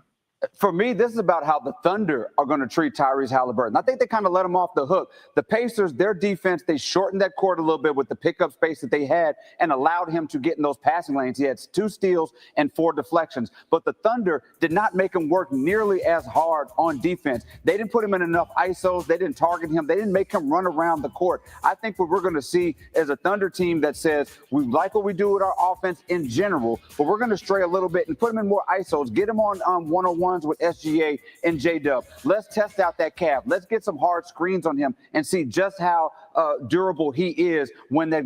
I want to stop this right quick, y'all, because that's what I was saying. Everything that he's saying, that's what I was saying for Game 6. And they didn't do none of that shit. I was saying that for Game 6. I know you got a hurt calf. Hey, whoever you guarding, we running, goddamn Speedy Gonzalez. Underlay, Levi. Yeah, we running, goddamn it. Whoever he on, we gonna test out that calf muscle for sure. But they didn't do that, y'all. But we'll see. We'll see what they do in Game 7. But if it was me, I most definitely would I would have did that in Game 6. I would have ran the shit out of his ass. We're gonna test out that calf muscle. We're gonna see. We're gonna see, baby. You're gonna meal do a barbecue. I show speed. What up with your brother? You say Pacers have the firepower. You say you can't spell choke without OKC. I hear you. I show speed, man. Appreciate you coming through, brother. 67 goated. What up with you, man? Appreciate you coming back through, brother. Hold on, man. Let me get this back going. Gets to late in the fourth quarter. And that's the blessing for Indiana of being up 30 through 3 quarters. Yeah. Halliburton plays 23 minutes, not 36, 37, working his way back from a calf injury. Q, I got to get a pick for you, man. Home teams all time in the NBA Finals, 15-4 in Game 7. Who wins this one in 2025? Hey, y'all heard that? I'm gonna get it back playing. I know I'm stopping it, but see, when they saying stuff, they making good goddamn points. Did y'all hear what they said? They said in the NBA Finals, when it goes to a Game 7, the home team is 15-4. Let me say that one more time for everybody in the back that didn't hear me. In the NBA Finals, when it goes to a Game 7, the home team is 15-4. So that means, like I told y'all, the Pacers got a tall task trying to beat OKC. But I'm gonna tell y'all this. Hey, I ain't gonna flip-flop. Y'all know I've been talking about flip-flopping. I'm gonna stay with them because I picked the Pacers. I said I'm going with the underdog team. I'm gonna ride with them one more time. Whether they win, lose, they can't goddamn draw. So win or lose, I told y'all I was going with the Pacers. I was going with the underdog. So I'm gonna stay with them. But if them motherfuckers pull off a goddamn upset tomorrow night, y'all, they got to put Rick Carlisle as one of the top coaches in the NBA history, y'all, because he'll be done pulled off 2 fucking upsets. When the Dallas Mavericks made the upset, and if he pull off this fucking upset tomorrow night, he got to go down as one of the top coaches, man. Top coaches, man, because y'all know, goddamn it, y'all know, ain't nobody give the Pacers no goddamn chance. The only people giving the Pacers a chance is Pacers fans and people like me who picking the underdog. That's it. Ain't nobody else giving no goddamn Pacers a chance. Man, I'm gonna go right with that stat you just gave, Phil. I'm gonna go with the home team because that's all I really got to go off of. The fact that the Thunder are gonna be at home, they got this crazy crowd. They play better at home. The others and the support guys play better at home. And the way this series is gone, man, I wouldn't be surprised with anything that happens. If Pacers going in win tonight, I wouldn't be super surprised, but I'm going to go with the home team, with the crowds being the way they've been the last couple games and that impacting the series and the games the way they have. I'm going to go with the home team and say the Thunder pull it out in 7. David, the home team's been, for most of the series, the better of the 2 teams, but Indiana has momentum. What's your pick for Game 7? It is a toss-up. I think I'm going with the Pacers because we got to stop looking at them as the scrappy team that is stealing these games. Since Game 3, they outplayed them in Game 3. Yeah. They played better for most of Game 4. They got blown down in Game 5, and they blew them out in Game 6. That's 3 out of the 4 games they've been mostly better. So, the Pacers they're equal, and mostly I'm just tired. The Pacers have worn me down. I'm tired of betting against them. I'm tired of making plans based on them losing. I'm tired of telling my friends I'm going to be in New York for the finals because the Knicks are going to win. I'm tired of saying that I'm going to be at home because it's going to be a short series. I had brunch reservations for this weekend because I didn't think this was going 7. I got brunch in Bristol. I am tired of betting against this Pacers team. Hey, man, child. Man, child say, make them get up and get out and get something. Don't let the days of your life pass by. You need to get up, get out, and get something. Don't spend all your time trying to get high. Goddamn, man, child, what up with you? Goddamn, get up, get out, and get something. You need to get up, get out, get that bullshit out. The Pacers have the magic, and they can go out and win a game late down the stretch as they've done. I'm not betting against this magical run that these Pacers have. Hoping you're not too tired. So the Knicks messed up your New York plans. No New York for you because of the Knicks, man. No New York plans. No nothing, man. The whole summer's been turned around by this Pacers team. I hope you're not too tired. So we got more coming up from you later on Sports Center. We'll talk to you all in a bit. For the season, how the series got here. Game 1. Tyrese Halliburton hit the dagger with 0.3 of a second left, sealing a comeback and stealing the series lead after Indiana had trailed by as many as 15 in the 4th, having a 1-point win. Game 2, SGA held court, dropping 34 points, a dominant 16-point dub to even up the series, improving OKC to 5-0 this postseason after a loss. As the series moved to Indy in Game 3, Benedict Mathurin came up huge, 27 points as the Pacers outscored the Thunder by 14 in the 4th, retaking the series advantage. Then Game 4, another OKC bounce back, 4th quarter rally. SGA scored 15 points in the final 5 minutes, most for anyone in that stretch in the last 50 years in a finals game. Thunder evened things up. SGA then and Jalen Williams lit up Game 5, dropping 31 and 40 points respectively. First Thunder duo with 30 points each in a finals game in an 11-point win. The Pacers then, facing elimination, dominated the Thunder in Game 6, leading by 22 at the half and by 30 through 3 quarters, tied for the largest lead entering the 4th quarter of a finals game in the shot clock era. For more on Game 7, we now welcome in former Pacer great Roy Hibbert into SportsCenter. And Roy, good morning. Thanks for being with us. Look, you played 7 seasons in Indiana. So just tell us, what are the keys now for a Pacers win in Game 7 tomorrow night? Well, I have 3 things real quick. I think the first thing, they have to play with pace and just get up and down, touch the paint, get up and get some easy buckets in transition. 22 to 11 fast break points last game was great. The games that they've lost, they have not been aggressive. They haven't been able to get out and finish at the basket, find easy buckets to be able to relieve that pressure that SGA and the Oklahoma City Thunder, really bring on the defensive end. Now, the second thing I'm going to say, not many people may know this, but I feel like the Pacers need to have a Rick Pitino / RJ Lewis mentality, and that's next man up. If somebody's not playing well, if they look dazed, if they're out of it, their backup is against the wall. It's all for the marbles. It's the end of the season. So they need to pull if somebody's not playing the way they're supposed to, they need to pull them, put them on the bench and play somebody that's going to bring effort, like TJ McConnell. He's really done that the last couple games, coming off the bench, bring a big spark. He is a man on a mission, been playing well. I like to see it. And the last thing to me is like take care of the ball. 23-11 turnovers in Game 5. They cannot do it. OKC is such a good defensive team in the half court. They're picking you up almost as soon as you cross the half court line, and then obviously they leave. They don't give you many opportunities to get offensive rebounds. So their defense is just really key. They hunt for steals and they put so much pressure on you. Okay, I love those 3 keys. I wrote them down so I can keep them in mind. One guy's name you didn't mention, but obviously it all comes full circle with, is Tyrese Halliburton. He's really put himself, I feel like, out there this season in a lot of different ways, especially with all of his late game heroics this postseason. What would an NBA championship mean for his legacy going forward? I think it'd be great.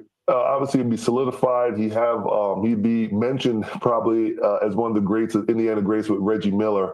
Obviously, getting it done where he couldn't have gotten it, where he didn't get it done. He's played great. One thing that I've noticed in this playoffs is the team doesn't necessarily need him to have huge games just to win. Last game, he only had about 16 points, but he was defensive. He was active on both ends of the court, and he helped his team win. The game prior to that, not so much. I think he let his foot off the pedal a little bit. But to me, he has to come out strong. Does he need to take a bunch of shots to get 20, 25 points? No. He needs to distribute the ball, and I think his legacy will be solidified. The only thing I'll say about this is, yes, they don't need him to play super great to win, but for his legacy, maybe you would like to have that Finals MVP next to his name. And to be honest with you, Pascal Siakam has been playing really well. He's been solid, 18, 20 points, quiet nights. You don't see him, doing. He had a spectacular dunk on against Jalen Williams, slammed it on his head. But I feel that for Tyrese Halliburton's legacy, he may need to pick it up a little bit more. I hope he doesn't force it, but he wants that Finals MVP next to his name. Listen, on that Pascal Siakam dunk, it was Halliburton with the no-look pass that set it up for him. And Halliburton has been so good, maybe not in the entirety of the game, but he's been so good in those last-minute, last-second situations. But let's think big picture here. Now, the Pacers have never won an NBA title, neither have the Thunder, quite frankly. But we've seen how this crowd and this city have really gotten around this Pacers team. So what would an NBA championship mean for this organization, Indianapolis, and that fan base? Well, first of all, I just want to take a tiny step back. And obviously, it would be great for the organization, great for the city. We're hardworking, blue-collar people. But I just want to take a step back and say, hey, these 2 small market teams, it would probably mean a lot to them. It shows that these front offices need to be elite. Just as elite as those players are on the court, they need to be shrewd. Sam Presti has done a good job of bringing people in, and the Pacers front office has done a good job of staying underneath the salary cap to keep this core together to get them to this point right here. And I think it's great. Now for the city, obviously it's a football city. Jim Irsay, rest in peace. They had a championship with the Colts. Now it's our time to bring one home. I think it's an opportunity to solidify us because nobody watches us play. When I played, nobody watched us play. This team right here, they embody the same thing. They're such a good team. So many other organizations, so many other channels and broadcasting channels say, we're not really worried about the Pacers. So we got something going right there. And hopefully with this salary cap and keeping under the salary cap, this group can keep going for championships for years to come. Listen, Roy, you might think no one's watching. Everyone's watching now. We're all paying attention. All right, y'all.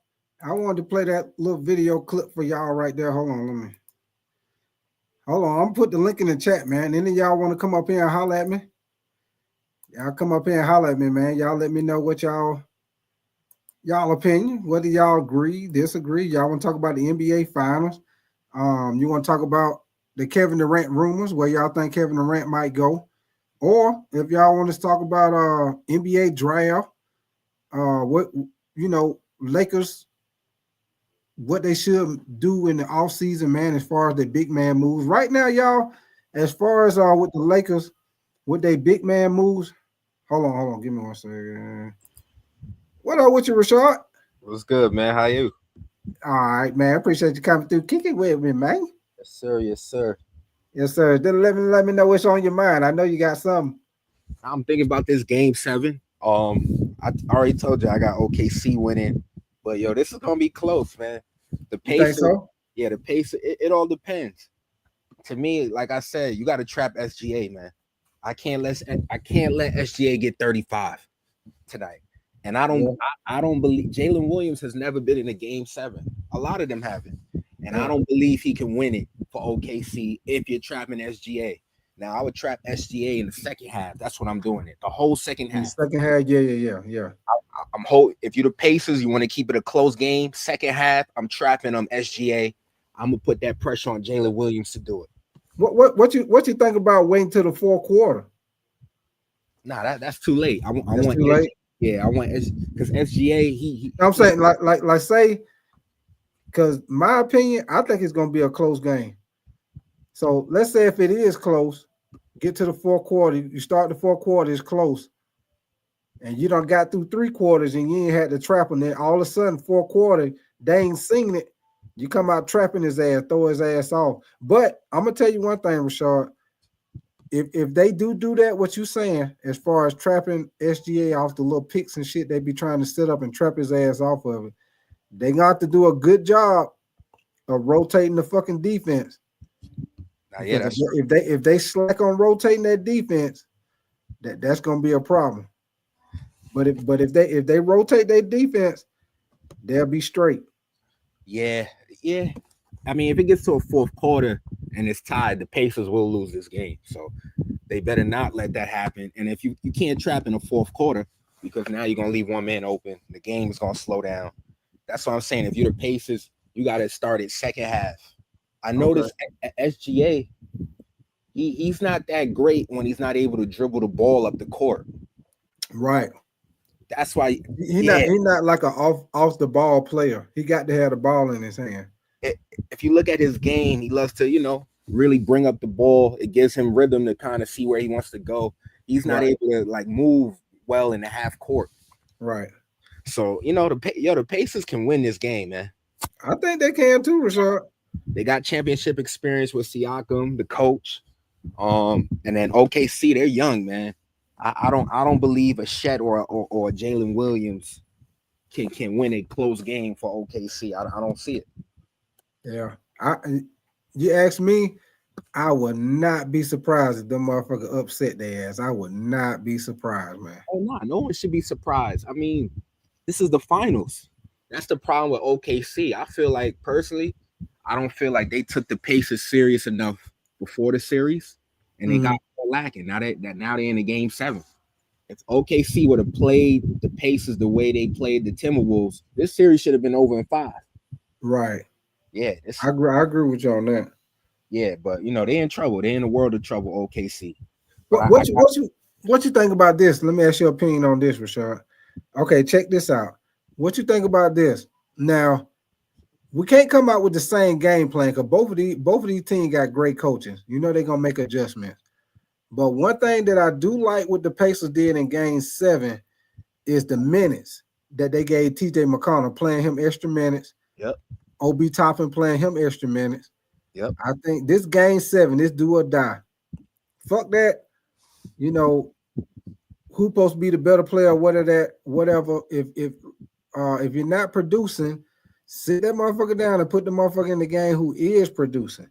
Yeah. So I would even think about what we've been talking about, starring Obi Toppin. And if you're not starring Obi Toppin, play him the minutes that you played him in game 7 and TJ McConnell. Because I think TJ McConnell is a problem for them because I think he's faster and quicker than Halliburton. Oh yeah, he is. And pretty much every time he wanted, he got in that paint, like round, like in between that free throw line, like a little bit inside the free throw line. He can get in there and get his shot all fucking day.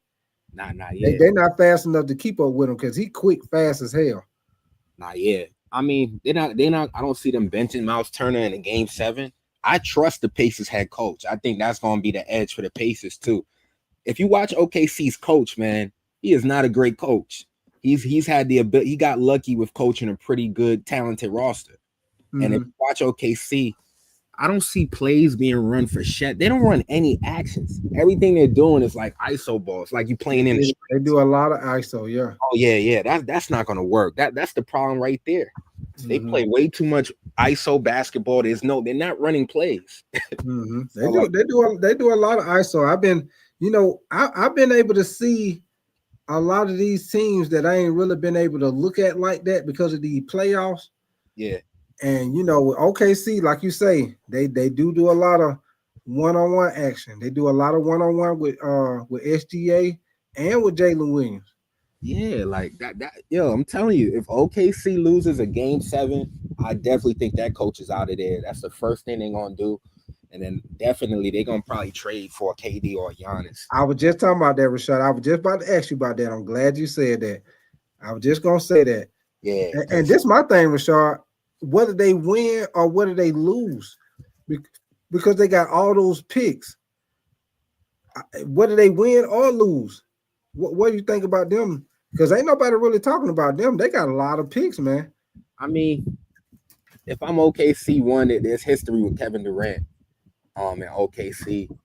I probably wouldn't trade for KD, but I'm definitely interested in Giannis. The problem with Giannis is I don't know how much he fits OKC.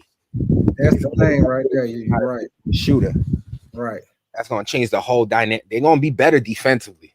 Right. But it's going to change their whole dynamic. And I think you're going to clog things up for Shea. Right. Because it's like, if you think about it, the way Shea play and the way Giannis play, I don't know if that's going to work, man. Yeah, but there's other names too that we probably not bringing up that can help OKC. I just can't think of the names. And then KD, man, there's some teams that I'm looking at crazy right now. The Lakers is one. I don't know how the hell. That's why I say you seen this. It ain't been a whole lot of rumors, but it's a couple of rumors out there with the Lakers, and I wouldn't be surprised, Rashard, especially with their new owner, because he known. If you look at what the Dodgers been doing, he known to make big moves and make trades. To make big moves to make their team better. Oh yeah, that trade would have been happening if I'm the Lakers, because that would be if you're looking at the reported packages. This is a cheap. You able to land KD for cheap right now, for super cheap. Yeah. So a team like Denver should be interested as well. I could give you Michael Porter with Braun and another piece for Kevin Durant to put with Jamal Murray, KD, and Jokic. There's a lot of teams that I'm surprised that they haven't made a call. Even the Clippers. Right. Kawhi with KD and Norman Powell and James Harden. Boy, that'd be crucial. And then the Mavs as well. To me, if I'm the Mavs, you can't have AD and Cooper Flag. That's not going to work. They both. You don't think so? Nah, they both play the same position. You don't need both. They both really have similar styles. I think AD's a better defensive player, but if I draft Cooper Flag, I would trade AD if I'm the Mavs. I would flip that into a KD. But the thing you do get with Cooper Flag, he can play because he can handle the ball. He can play the 2-3 he can play the 2 or the 3. Nah, if I'm the Mavs, this is it. This is your chance to get a KD or Giannis. They got a get out of jail free card with that one pick, tight to draft. Because you got to remember now, Kyrie Irving ain't gonna be. He probably ain't gonna be back to probably damn near the All-Star game. Yeah, January. He'll be back in January. Yeah. I don't know, man. But and the Knicks, they said they not interested in KD. Yeah, I don't know what's going on. I don't know what the Knicks doing, man. They trying to get coaches that's already in coaching positions. Yeah, they don't want KD. I don't know what the hell they doing. Yeah, they dropping the ball, man. Even that, you telling me you wouldn't offer Karl Anthony Towns in the first for Kevin Durant? Yeah, I don't know what they doing, man. Yeah, this shit crazy, man. But man, I'm excited about this game 7, man. I think I think it's gonna be a good one, man. I've been saying the whole time. I've been thinking it's gonna go 7 games. I didn't see this coming, man. I just feel like OKC, if they lose this series, it's gonna be because they fell into the hype. They knew they were the favorites, and I think they got caught slipping with this Pacers team, man. Pacers are very slick. I think if they lose this series, Rashad, I think it's because they get out coached. Oh yeah, I don't believe in. I think if they lose this series, it's because they get out coached. Because everybody in the world know OKC should win this series. Oh no, yeah. But if they lose this series, it's because they got out coached. Oh yeah, absolutely. Yo, they getting out coached right now. There's no plays being ran. They trapping SGA, so you should be running plays. Some off ball screening. There's nothing going on, and then you're not running plays for Lou Dort to get him some good looks at the 3-point line. And then how you don't start Alex Caruso? I mean, Alex Caruso is a champion. He should be started ahead of Lou Dort. If you ask me, Lou Dort has been suspect this whole series. Yeah, he's streaky with. He like to shoot the threes, but he's a little streaky with it. Oh yeah. Coach is dropping the ball, man. And then to me, you probably need to go small. I would take Hardenstein out. I would take Hardenstein out if I'm OKC. Shift Shet down. This allows me to play a Lou Dort with Caruso and an SGA and Jalen Williams. That's the best OKC lineup, if you ask me. Okay.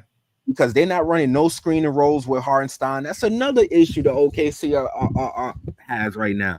They are not playing one-on-one basketball. I don't see Hardenstein in no screening action.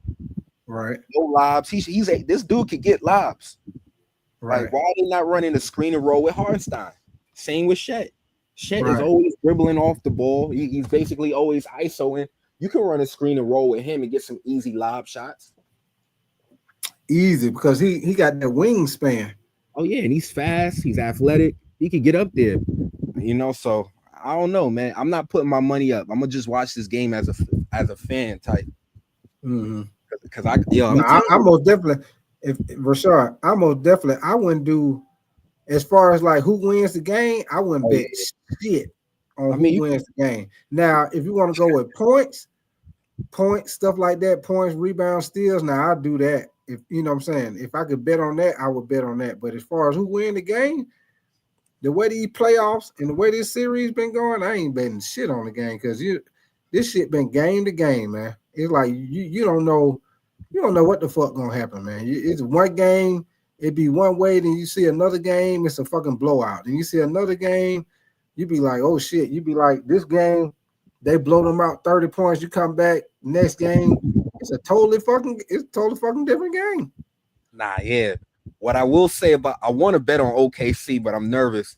I will say this: OKC did beat Denver in a game 7.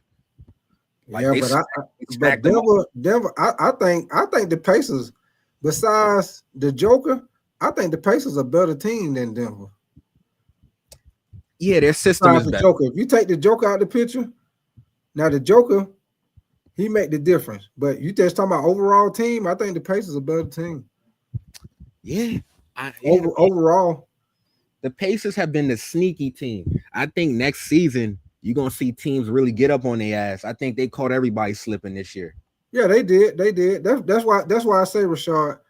That's why I say next year, the East. Now the West gonna be tough next year.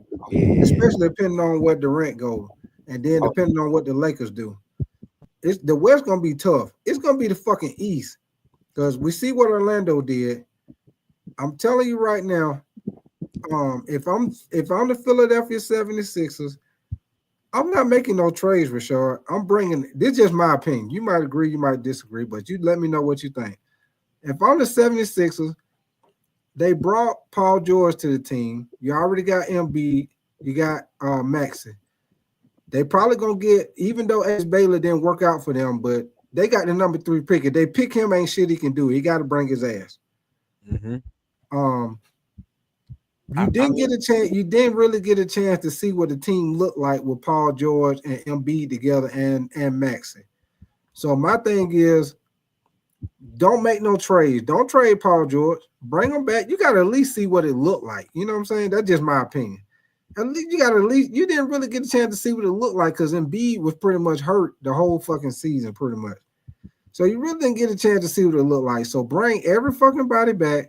I don't give a fuck what Ace Baylor talking about. We're gonna draft his ass, and we're gonna try to make a better bench. Maybe bring somebody in for some shooting, and we're gonna see what happens, man. Because the East gonna be wide ass open, and if Philly can stay healthy, if Philly can stay healthy, Rashard, they're gonna be a fucking problem in the East because they ain't got ain't nobody. If you look at the East, they ain't got no fucking answer for Embiid. Period. In the East, if he stay healthy, I don't. If I'm Philly and I'm ownership, if I'm the GM, I'm gonna have a team meeting. Listen, I'm gonna give y'all 30 days.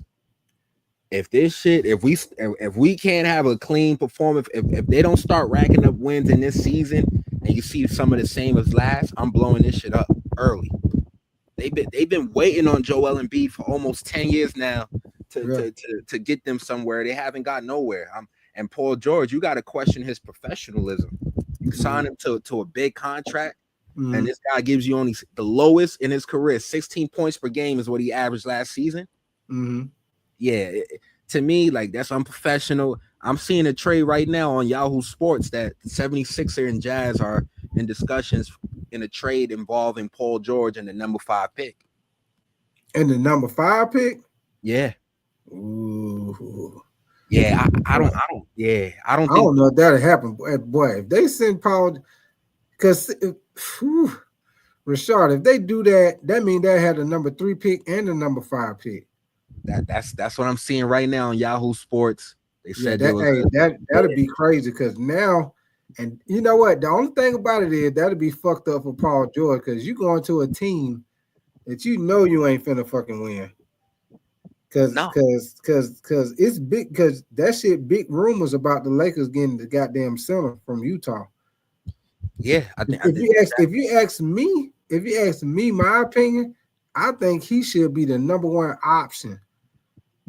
Number 1 option. I think he fit him. I think he fit the team better than anybody they talking about. Because right now they talking about him, Nick Claxton, Robert Williams from the Portland Trail Blazers, and of course Walker Kessler. Those are the main 3 guys they talking about as far as trading to get big man. After that, they talking about free agents, which would be Brook Lopez and Clint Capella. Oh no, yeah, I ain't studying their ass, especially Brook Lopez. I mean, Brook Lopez, I ain't studying him as no fucking starter. Off the bench, yeah, I say off the bench, but as a starter, yeah, I'd rather have Walker Kessler if you ask me. I'd rather have Walker Kessler, Nick Claxton, than Robert Williams. The Nick Claxton, you already know that motherfucker Slim Jim, goddamn. Nah, yeah, I don't want him. He's too small. Yeah, he's slim than a motherfucker. I probably, come to think about it, I go Walker Kessler first, then Robert Williams. Actually, I like Robert Williams, man. I like him too, man. I like him too. He's definitely he'll athletic big. He'll fit Luka perfect. Oh yeah, Luka set him up for the goddamn lob. Oh yeah, he'll lob perfect. Perfect. But there's another name for the Lakers out there too, Mitchell Robinson. My only problem with him is this nigga can't make free throws. Yeah. I need a big that can make free throws if you're the Lakers, man. That's something that you really gotta be careful with. Yeah. And the more I think about it, I don't see Dallas doing business with the Lakers again and giving up Galford. Hey, you remember I told you that. Remember I told you that a long time ago when we first were talking about that, when you brought up the fact that get Galford. Yeah. Remember I told you that a long time ago. They just made a deal for Luka. I don't know if they're gonna they'll do it again for Galford. I mean, it'd be great. It'd be great if they would do it, but I don't know because they already did it one time. Yeah, they gonna do the deal again. They're gonna overcharge the Lakers for that trade. So now that I think about it, I'm good on Galford, man. He can stay right where he at. Because I feel like Dallas, they know that the Lakers need a big. That's the problem with the Lakers right now. I think all of these teams, they know the Lakers need a big. They know they need it. And they all hesitant to do business. Right. They want a little extra, a premium pay.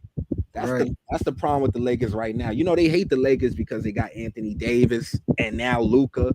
And then you're hearing other teams, they're upset that they didn't get a chance to offer a package for Luka. So, right. I think the Lakers, that's going to be their trouble right now, is that teams don't want to help them out. Yeah. And then, if I'm the Lakers, I'm looking to trade Reeves, man. Me too. I said the same thing, Rashad, because you don't want 2 liabilities on the team on defense. You already got Luka. But if you get a rim protector, that helps out Luka. If Luka gets beat, that rim protector gonna help. Yeah, But you don't want two motherfuckers on the team. You don't want two motherfuckers you got to worry about on defense. You got, you know what I'm saying? Because that's what Minnesota did. They attacked Luka and they attacked fucking Austin Reeves. But if you trade Austin Reeves and get somebody better, then you know what I'm saying, you ain't got the only person they can try to attack is Luka. But if you got that rim protector, that's gonna be suspect with that also. That actually helps out Luka if you get a rim protector. Yeah, I'm just after watching these playoffs, and the more I think about it, Reeves is a great player. I just don't think he's a good fit for this Lakers team. With Luka's gonna have the ball in his hands. You're gonna expect LeBron to have the ball more in his hands because JJ Redick did say, hey, we kind of, you know, that LeBron didn't really get to do any point guard, you know, action. So I think they're gonna share it a little more, Luka and LeBron. So you don't need Austin Reeves in that situation, and I want defense at that 2 spot. So like I'm looking at a Michael Porter Jr. or if I could get my hands on an Aaron Gordon type center deal, if I'm the Lakers, I would be looking at that too. I like Aaron Gordon. Boy, if they can get somebody like Aaron Gordon, boy, woo, that'd be nice. Oh, they can if they gave up Austin Reeves. I don't think the Lakers are trying to give up Reeves. That's the problem. But like if I could get Paul George, Reeves is good to go for sure. I would take my chances on that. I doubt the Lakers would do that, but to me, that's where we got to upgrade the center position and then that 2 spot. You know, get it. I wanted Desmond Bane type. I told you that, man. Yeah, I you know, me, my opinion, I would love for them to just upgrade the center position and upgrade the bench, and I'm straight. Yeah, I mean, the center is gonna happen. I know we're gonna get a center. I feel like we're gonna get a center. And if you ask me, I would get a startable type center, and I would bring Jackson Hayes back as the backup. You bring Jackson Hayes back for the Lolo for the backup. I think he's straight as a backup. Oh, Jackson Hayes? Yeah. I don't know, man. I'm kind of ready to get rid of Jackson Hayes. If I'm the Lakers, man. Because he's not gonna be starting with Luka. I think that's where he played his best basketball, was in the starting lineup. Off the bench, I would prefer to have something like Brook Lopez off the bench, a little 3-point shooting, you know, that type of dynamic. That's another thing the Lakers got to look out for.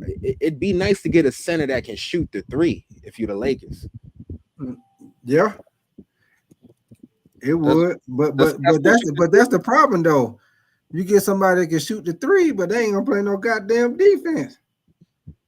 They ain't gonna be no goddamn defense or play rebound. That's why I say it's like you get somebody like Naz Reid.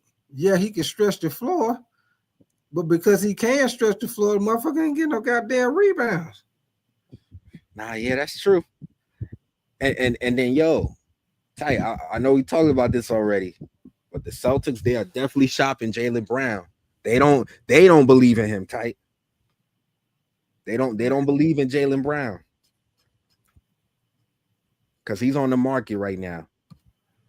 So what do you think somebody like him would go? I already told you, Kevin Durant. Kevin Durant. Listen, I'm telling you, Kevin Durant is where he should be with the Celtics. Because I think, without Tatum, I think Kevin Durant and that squad can go to the finals.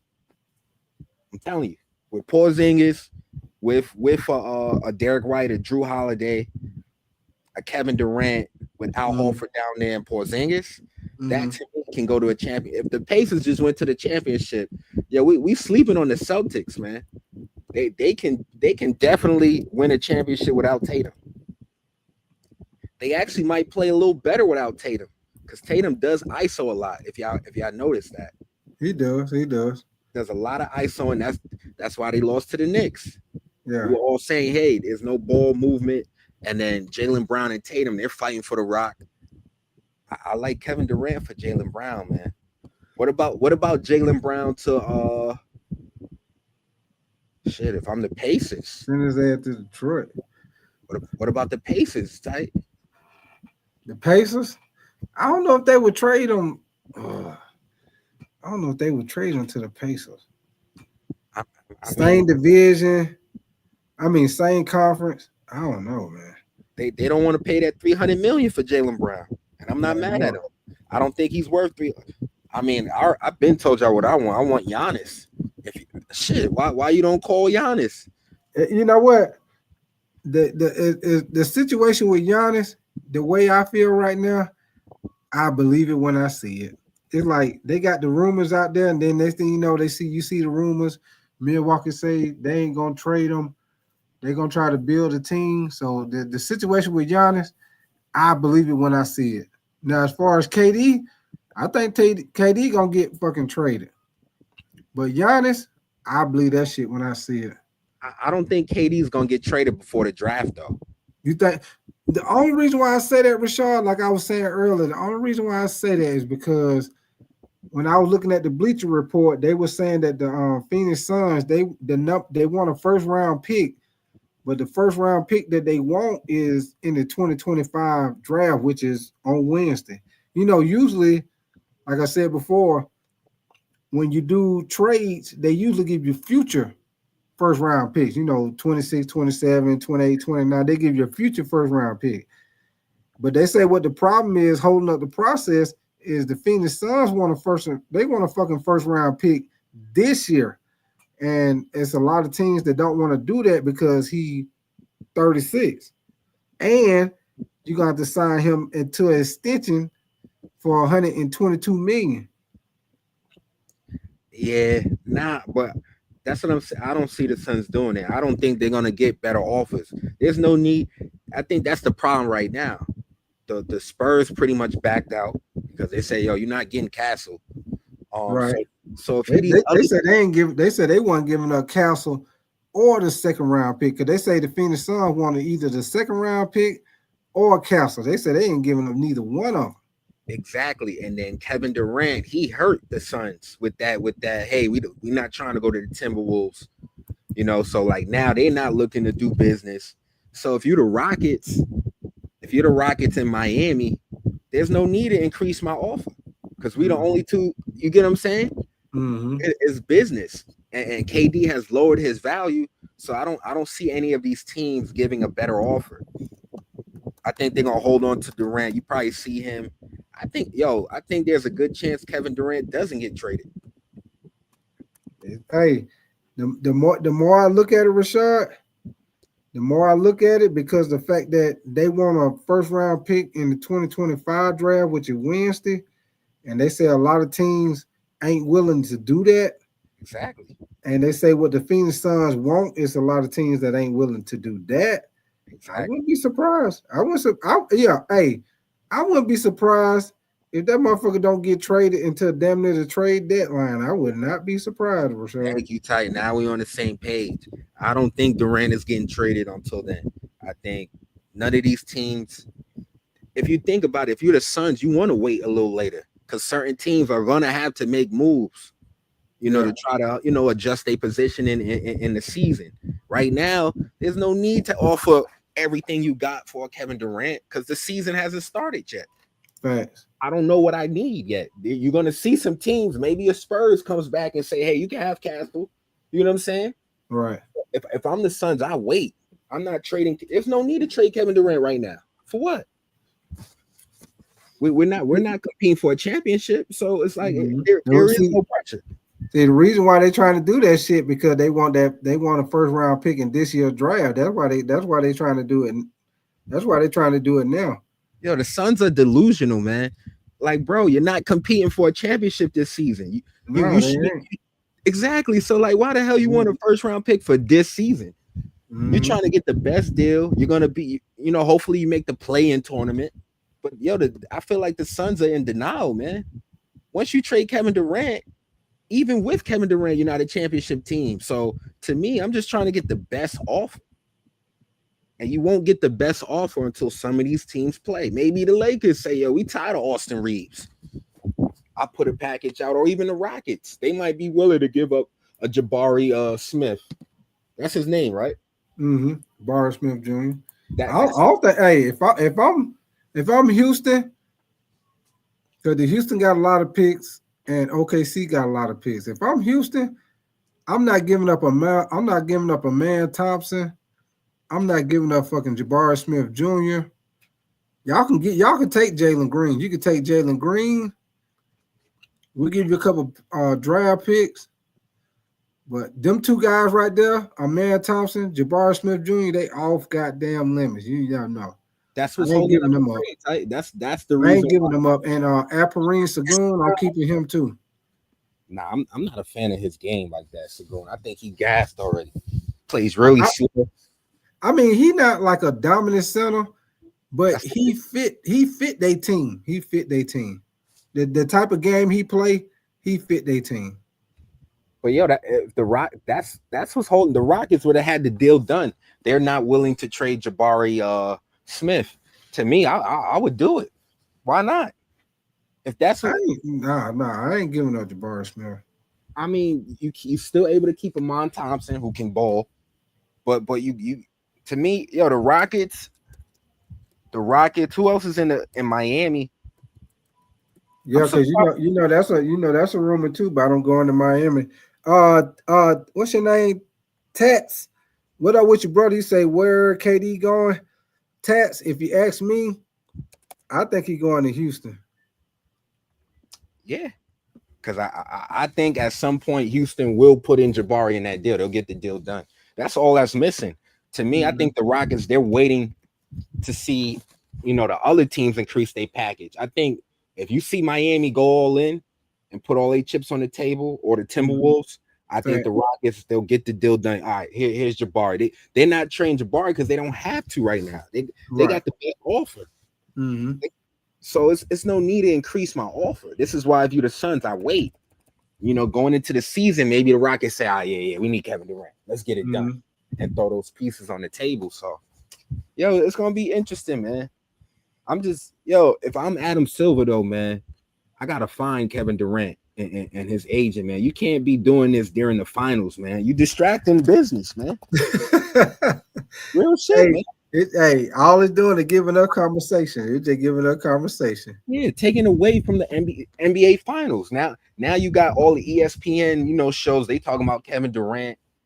This is bad business, man. If you Adam Silver, man, and these players. And then another thing that's bad. Imagine you being an owner type, and then a player, he's under contract, but then he telling you, I want to be traded, and these are the teams I want to go to. I think the NBA players have too much power, type. They do. They got a lot of power. Because it's like, if you're the Suns, you just sabotaged us. Because now we only in play for 2 teams when there's 30 teams in the league that we want to do business with and hear they offers. And with KD coming out saying, hey, I just want the Rockets, Miami, and the Spurs. But I will say this, Rashard. They did say the Phoenix Suns. I did see this in a I forgot what website I seen that on, but I did see this with the Phoenix Suns. They said that they're gonna try to send KD where he want to go, but if somebody come up with a good goddamn offer, they gonna go with that. So they gonna go with that instead of what KD want to do. Jocelyn, hey, hope you get better, Jocelyn. Hope you get better for sure. Appreciate you coming through, Jocelyn. Hope you get better though for sure. And if you the Suns, why the hell do you want Jalen Green? I got Booker. I got I don't want Jason Green. I don't want. That's what they offering. They offering Jalen Green. Yeah, I know. If it's me, because you got Devin Booker, what the fuck you need? And Bill. Right. That's another thing. If I'm the Suns, I'm trying to trade him first. Right. That's what they really should be focusing on. Like, Bradley Beal, where you want to go? I can see a Milwaukee team try to get Bradley Beal because they want to. All the problem with Bradley Beal, I'm gonna tell you what Phoenix fucked up, because they got Bradley Beal because all that buddy shit. Durant, the Booker, they wanted Bradley Beal to come play with them. But this is the thing: Bradley Beal got that fucking no trade clause. So if they do trade Bradley Beal, you gotta agree. They only can trade him to where he want to go. Exactly. So they can trade him. Say they trade him, Bradley Beal gonna be like, okay, yeah, y'all can trade me, but I'm on. The only teams I'm gonna go to is here, here, and here. So when that happened, then that limits what they want to do. You know what I'm saying? Because he's gonna be like, well, you know, I only want to go here, here, and here. You know, these teams right here give me the best chance to try to do something. So But that's the problem right now. But that's what I'm saying. If you're the Suns, you should figure that out first before I trade Kevin Durant. Because so if you're the Suns, what, you gonna have Devin Booker and Bradley Beal on your roster? To me, I got to figure out what I can get for Bradley Beal first before I even trade Kevin Durant, because that's going to change what I need. Maybe I do need a Jalen Green now if I'm able to get off a Bradley Beal. Like, to me, the Suns, they doing bad business right now. I don't know who the hell their GM is, but they're doing bad. Yeah. I don't understand what they're trying to do. What pieces are you looking for? And it looked like they're trying to compete this year. You're not going to compete. They ain't compete, not in the West. But they trying to, tight, clearly.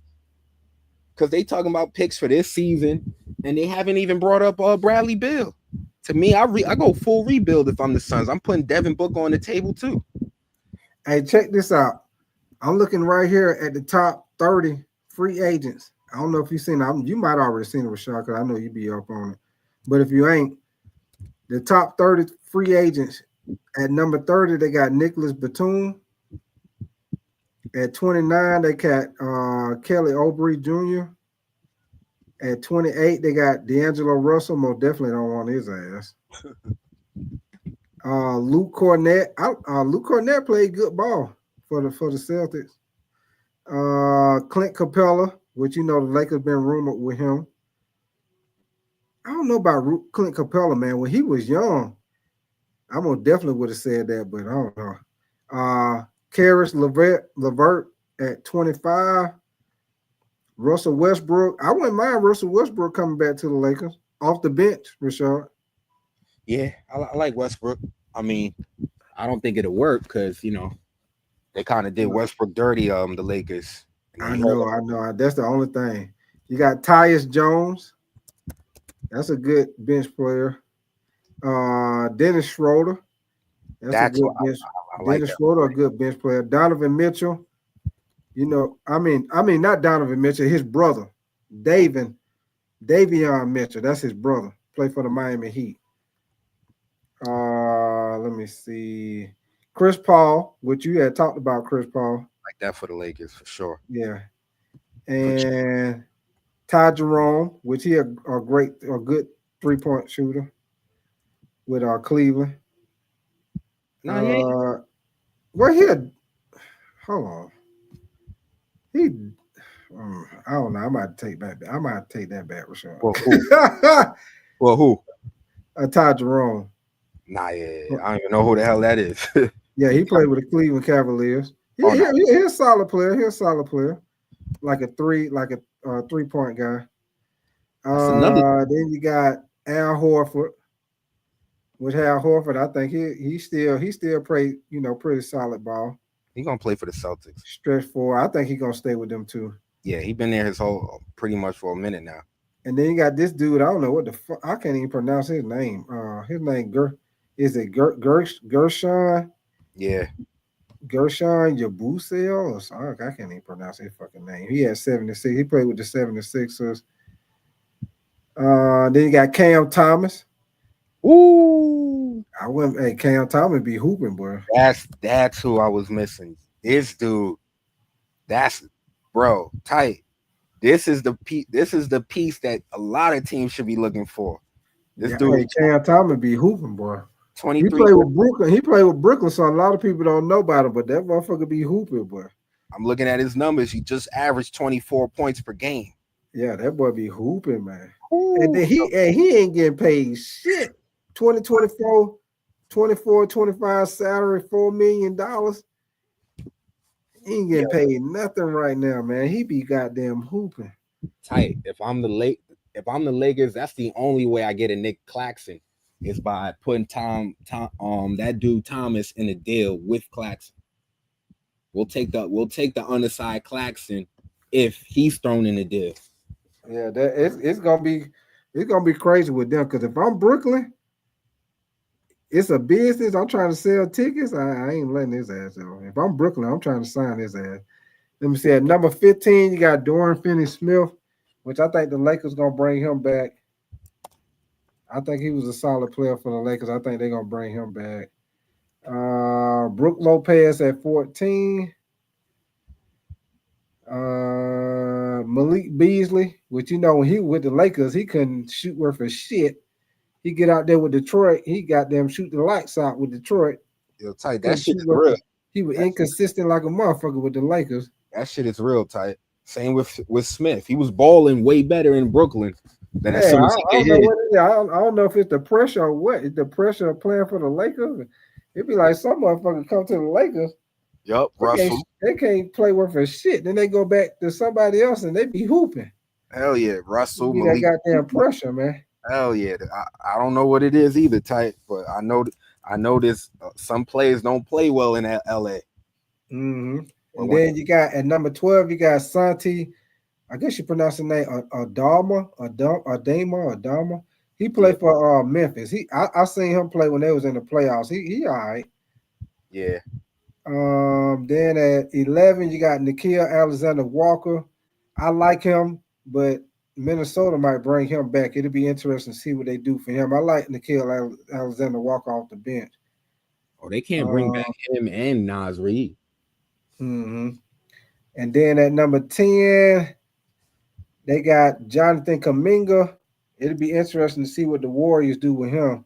I think the Warriors could see Donovan Mitchell. I mean Donovan Mitchell. Jonathan Kuminga, he in a messed up situation, man. Because see, he in a situation with that contract. Golden State can match.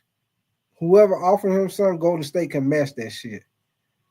So the only way Kuminga probably could get out of Golden State is if somebody offer some shit that Golden State ain't willing to match. Because whatever motherfucker match, whatever they offer, Golden State can match that shit. But yo, if I'm Golden State, I do a sign and trade for Kuminga. That would be the smartest thing for them to do. Do a sign and trade, get some pieces back, and let him walk. I don't think it's a good fit for him either. Because now you got Jimmy Butler. He's pretty much taking his role on the team. There's no need for a Kuminga now. So to me, I put him in a sign and trade if I'm Golden State. They need to go get a big Golden State. That's what they do. They do need. That's been their problem for a couple of years though. Rashard, them needing a fucking big. They is like, that's what you need. You know what? But Golden State they was depending on old boy they had drafted. When he from Memphis. What was that dude named the big man? I forgot. Yeah, I remember. You remember they was depending on him. They had drafted his ass. They had high hopes for him, and he didn't turn out to be shit. The problem with Golden State is the Draymond effect. They're not really able to commit to a big or another star player because he's in your starting lineup. It'd be so much easier if Golden State were willing to trade him. They can get more talented on the offensive end, but they're not willing to give up a Draymond Green. Well, they're willing to give him up. It's Steph. Right. Steph is not allowing that to happen. Draymond, I don't think he's going. I would be very surprised if Draymond put on anybody else's jersey. I don't think Draymond. I think as long as Steph there, Draymond gonna keep that Golden State jersey on. Whether he starting or coming off the bench, I don't think he playing for nobody else but Golden State. Oh no, that's a fact, tight. They wanted to trade Draymond after that punch to Jordan Poole, and Steph was the one. Steph is the one that has kept Draymond here as long as they had. They wanted to trade him a long time ago. Right. But Steph wants to play with Draymond. I get it though. He's a locker room guy. He holds people accountable. He's tough. Right. He's holding guys accountable during the game and stuff. So I get it, but that's going to be Golden State's problem. It's the Draymond Green. Right. They don't have that, and he's not a scoring option. Right. He ain't no scoring option. Period. He can facilitate the offense, but that motherfucker ain't getting no buckets. All right, so at number 9, top free agent is Quentin Grimes from the Philadelphia 76ers. He got a base salary of $4.3 million. He's gonna be a restricted free agent. And then at number 8, you got Josh Giddey. I didn't even know Josh Giddey was gonna be a free agent.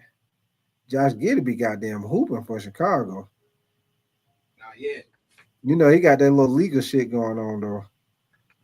But right now, as far as his salary is at 8.4 million, he a restricted free agent. And number 7, let me see what they got. They got number 7. They got Kyrie Irving because you know Kyrie Irving got the option. So it'll be interesting to see, you know, what happened with Kyrie Irving with that option. Type. I think that's something that a lot of people ain't talking about enough. You know, Right. Kyrie is a funny dude, man. Yeah, I know. You know, he unpredictable like a motherfucker. Yeah, like he didn't re-sign with Boston, and he told Right. in his first game in Boston, he said, "Hey, I'm looking to re-sign," and he spent off on him. Right. The Celtics could. I say he unpredictable like a motherfucker. What Jamie Foxx say? Unpredictable. The Celtics could have had KD back then because they would, you know, the rumors was Kyrie for AD, but they said, nah, we're keeping Kyrie, and he ended up leaving them. So that if you look at the Celtics, they should be bigger than what they are now. They would have had more assets. If they knew Kyrie wasn't going to re-sign, they could have traded him and got more picks or Anthony Davis. Right. So I think he does re-sign, but I do see him. I feel like if Dallas don't give him that 5-year deal, I think he's going to walk. That's my opinion. And the rumors is Dallas, they're willing to offer a 3-year contract. Okay. What up with your Big Stacks, man? Appreciate you coming back through, Big Stacks. Appreciate you coming back through, brother.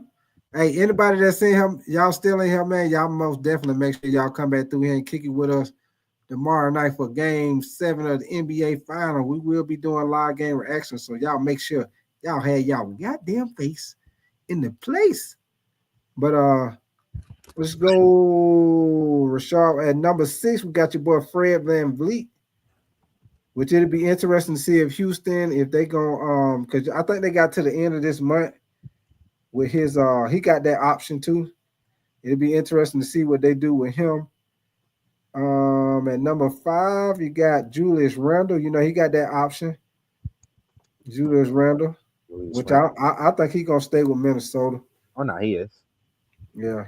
Number 4, you got Naz Reid. I think he's gonna. He got that player option also. Oh, he got a player option. Yeah, it say that. What it say? Player option. I did not know that. I thought he was just a regular free agent. Oh, so you know he gonna pick that up. It's a player option, so he might stay. Oh no, he is. He played horrible. He is in no position to enter free agency. He's gonna take his shit. Yeah. Shit. And then number 3, your favorite player, Miles Turner. Oh my God. Miles Turner. Now he just straight up free agent. He ain't got no option, nothing. He's straight up trash. That's I know you like Miles Turner. Trash. If he would have played better, shit, maybe the Pacers win this in 6. If he played the way he was supposed to play. But this dude has been a no-show for the Pacers right now. 3 points last game. Yeah. And number 2, you got James Harden.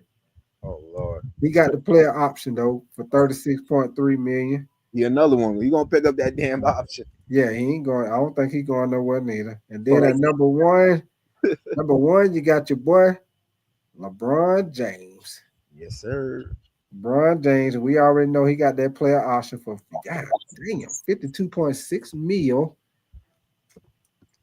And I don't think he's going nowhere neither. I think he's staying, even though they got the new owner and everything. He ain't going no goddamn way. Nah, he ain't going nowhere. I think he's gonna decline the option, get a new deal. Right. He ain't going nowhere. And then Luka, they're probably they're gonna do a new deal with him. Luka, I think I heard something about if he play this season out, he'll actually get a bigger. He actually can get more money. Absolutely. If he play this season out, if I'm not mistaken. Yeah, but you know, I don't think that's smart. If I'm Luka, I'll take my contract now.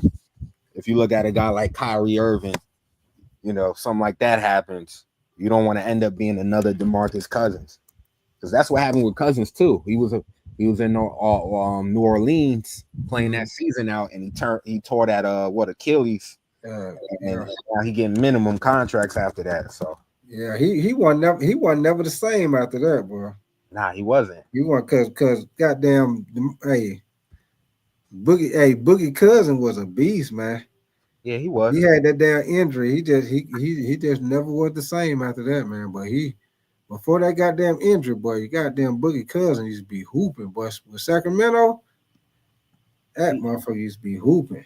He should be in the league now, though. If you look at it, there's a lot of pathetic, centers in the league. Him and Dwight Howard, I don't understand why they don't. I mean, DeMarcus Cousins is only 34 years old. I don't understand why. Because that injury he had was bad, man. I think he had the Achilles. Then when he came back, he turned around and I think he tore his ACL. And then he tore the quad too.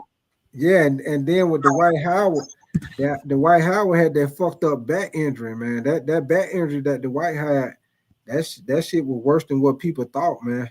Nah, I think once he got that back injury, Dwight was never the same after that shit, man. Nah, tight. I think they did some Colin Kaepernick shit with Dwight, man. I think he got blackballed, man. Listen, he should be playing. And the Lakers, low key, I would have picked him up over Alex Lynn. I would have picked him up. I don't know why they didn't pick him up when they had when they made the Luka trade. And then you remember they had all the rumors out there who they could sign. They should have got Dwight Howard. Tight. The rumors that you ain't looking for him to score no goddamn points. You just need him to get them rebounds and be a rim protector. That's all you need. Yo, tight. The rumors that Dwight Howard, he called LeBron a bitch. Oh well, that makes sense to me because I'm gonna say that's a wrap. But yo, tight, that's the reason why he hasn't played. Yeah, that's what I'm saying. That's a wrap. Yeah. If he said that, you most definitely ain't coming in the door. You said that to the number one, to the top dog for the Lakers. Your ass ain't coming to the You ain't coming to the team. Yo, that makes sense though, because remember when we traded for Luka, shit, we needed a center. They still ain't call this dude. They went and got Alex. And I don't know if you was listening to me at the time, but when they made that trade for Luka, I kept saying that shit. Why don't they try to get Dwight Howard, man? Go get fucking Dwight Howard. You get him for the low. You need somebody to get some fucking rebound, run the floor, and play some defense. Dwight can still do that shit. Yeah, and he in great shape. Yeah, he can still do it. Yeah, I believe that rumor with LeBron because it don't make no sense to me why even a JaVale McGee, I would have rather had that over Alex Lynn. Yeah. Alex. I heard that too about JaVale McGee when they got Luka. When they were talking about they need to get a big man, they had the rumors about JaVale McGee. Never did go through with it though. Nah, yeah, the Lakers, they definitely. They messed up this roster, man. They made a few mistakes. Yeah, they did. I would have loved to have Caruso and Caldwell Pope right now. That's why I say I'm glad that the new owner is the guy from the Dodgers, man. Because that guy, he is known. If you look at what he's been doing for the Dodgers, dude ain't scared to make a move to keep them in championship, to keep them as a championship contender. And I know baseball don't have a salary cap, but your boy, he gonna make the moves to try to make the team better. So I feel like with the Lakers, he gonna do the same shit. Even though it's a salary cap, I think he's still gonna do the same shit. Yo, tight. Another thing we need to watch out for is them Grizzlies. I'm hearing they're looking to trade Jaren Jackson Jr. next. I've been hearing that too. You been hearing about him rumors to the Lakers? I know you've been hearing about that shit. Nah, I don't want him, man. You ain't heard about that with him to the Lakers? I heard it, but I don't want him. I mean, I take that back. I can't say that. Let me take that back. It's not that I don't want him. They got rumors of him. They got rumors of him for the fucking Lakers too. Yeah, it's not that I don't want him. It depends on what we sign him for. To me, he's not worth a certain amount. Yeah, because I'm just not a fan of bigs like him that don't get the rebounds. right. Man, that shit doesn't work. And that's exactly what they need. Need somebody to get some goddamn rebound, man. Yeah, like he don't like being in the paint. Like I'm sure if the Lakers would put him at the 5, but he just doesn't like being there. To me, I need a physical big, man. That's why I'm not big on Nick Claxton either. Can you bang that here with a Jokic and an Aaron Gordon? You get what I'm saying? So I don't know, man. But yo, the Grizzlies, man, I think they heading for a rebuild, man. I think they is too, Rashad. I think Ja's gonna get out of there soon. He gonna get tired of that shit now. I think eventually he gonna get out of there too. Oh yeah, it's gonna kill their ticket sales, but I think eventually he gonna get out of there. Yo, they could follow the OKC path. They got 4 picks now. Shit, I could get 5 picks for a Ja. So now you got 9 picks. Because if you already got 4. Get 5 for Ja. Yeah. And you like to think you could get 3 or take 2 all the top picks out the draft. Exactly. And now you get all the top picks out the draft and make a run. Exactly. Now you have 11 picks if you trade Ja with this dude, Jaren Jackson Jr. You could probably get 2 picks from him, 5 for Ja, 7, and then you sitting on 4. So that's 11 first-round picks. That's the way to go if I'm Memphis. I'm bowing out. But I don't see them doing it. You're right. They got to make some money. Maybe at the trading deadline they do it. Right. That's why I say that's the only thing about it. Ja stay there, he ain't gonna win no championship, but it's like I don't know how he would get up out of there because it's like he is the ticket sales. If you look at the owner as a business, he the fucking ticket sales. So if he walk out the door, the fucking ticket sale going down the goddamn toilet. Just like when LeBron left Cleveland.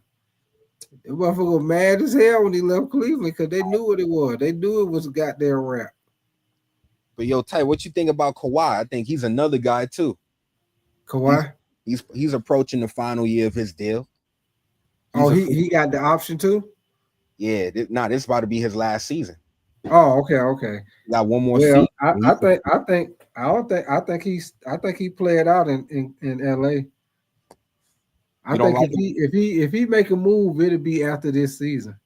You don't like him for the Lakers? That motherfucker always hurt, Rashad. That's my only thing with Kawhi, man. As a player, I like him as a player. He's solid as a player, two-way defender. I love him as a player. It's just, when is he gonna be on the fucking floor, man? That's my only thing with him, man. He always fucking hurt. He always like it's like you got that old car, Rashad. It's like you got that old car. You like that motherfucker, but because it's old, that motherfucker always needs some work on that motherfucker. That's how I feel. That's how I feel with Kawhi. It's like he that old 7-8 Cutlass. He that old 7-8, 76 Cutlass. When it's working, that motherfucker ride good. But it's like every time you turn around, that motherfucker need a carburetor. These some goddamn fuel injectors. It always needs something, a carburetor. I always goddamn need something. Yo, Ty, I'll take my chance on a Kawhi for Austin Reeves and a Rui and a first-round pick package. You'll take it? Oh, hell yeah. You telling me I could put Luka with Kawhi and Bron? I mean, that'll be nice now. Don't get me wrong. Yo, Ty, you got to take chances sometime, man. I don't feel like, man. That's what I look at, man, is the best ability is availability. Goddamn. I don't know, Ty, because I feel that's another thing. Like, some of these organizations, they need to have good scouting. They need to have vision. Like the Celtics, they have vision. They could have been traded Jaylen Brown and Tatum for Anthony Davis back then, Kevin Durant. They held pack. They got some pieces that nobody was looking at. They got Derek White, and look at them now. They got a pretty much arguably the best roster in the league. So to me, you just got to take some chances. Like, what about Jalen Green for the Lakers? Jalen Green, hell, because Jalen Green, he can't play. I mean, what he going? I mean, Luka already at the point. Jalen Green ain't really no number 2, is he? That's what he played with Houston. I mean, he's 6'4". He was the number 2. He was the number 2 for Houston because Fred VanVleet was the point. Nah, yeah, you're right. Yeah, so he was the number 2 for Houston. So I guess I mean, because I have seen that rumor. I mean, I guess he could, because he do play the 2. But man, I don't know, man. He's so fucking inconsistent, man. What about Dylan Brooks for Austin Reeves? Dylan Brooks. I'll Austin take Dylan Brooks. I like Dylan Brooks, even though a lot of people don't like him. I'll Austin fuck with Reeves. Dylan Brooks, man. Cause you always need somebody like that on your basketball team. Somebody scrappy, do all the dirty work. You always need somebody like that on your basketball team. I wouldn't mind having Dylan Brooks. So you would do it for Austin Reeves? You got to give me a little more. Yo, if I'm dealing, I ain't doing no even swap. You got to give me some picks or something. Not give me there two we players. go. Give me Dylan Brooks and fucking give me somebody else. But yo, see, we on the same page. This is why you gotta have vision if you're a GM. I would take Dylan Brooks for Austin Reeves, and you give me 2 first-round picks. Now I got 3. Give me some picks or give me another player. Exactly. I'll make that move, but even swap, fuck nah. Nah, you gotta give me some picks or a player or 2 to go with it. Exactly. And now if you're the Lakers, now you sitting on 3 first-round picks. Now you in play for something big. Maybe a Giannis, 3 picks with some other pieces. Maybe that could get a Giannis done or something else. But I just feel like the Lakers they got to make a decision on Austin Reeves. I think it's that time, man. He kind of was on some D'Lo shit in these playoffs. He only averaged 15. That ain't enough for us, tight. Yeah, they might have to. And then I'm not hearing nothing about the Nuggets, man. What's going on with the Nuggets, man? I ain't heard nothing about them. Nothing at all. I ain't heard no trade rumors. I ain't heard shit about the Nuggets. I don't right now. I don't know what they plan on doing because I ain't heard nothing about them.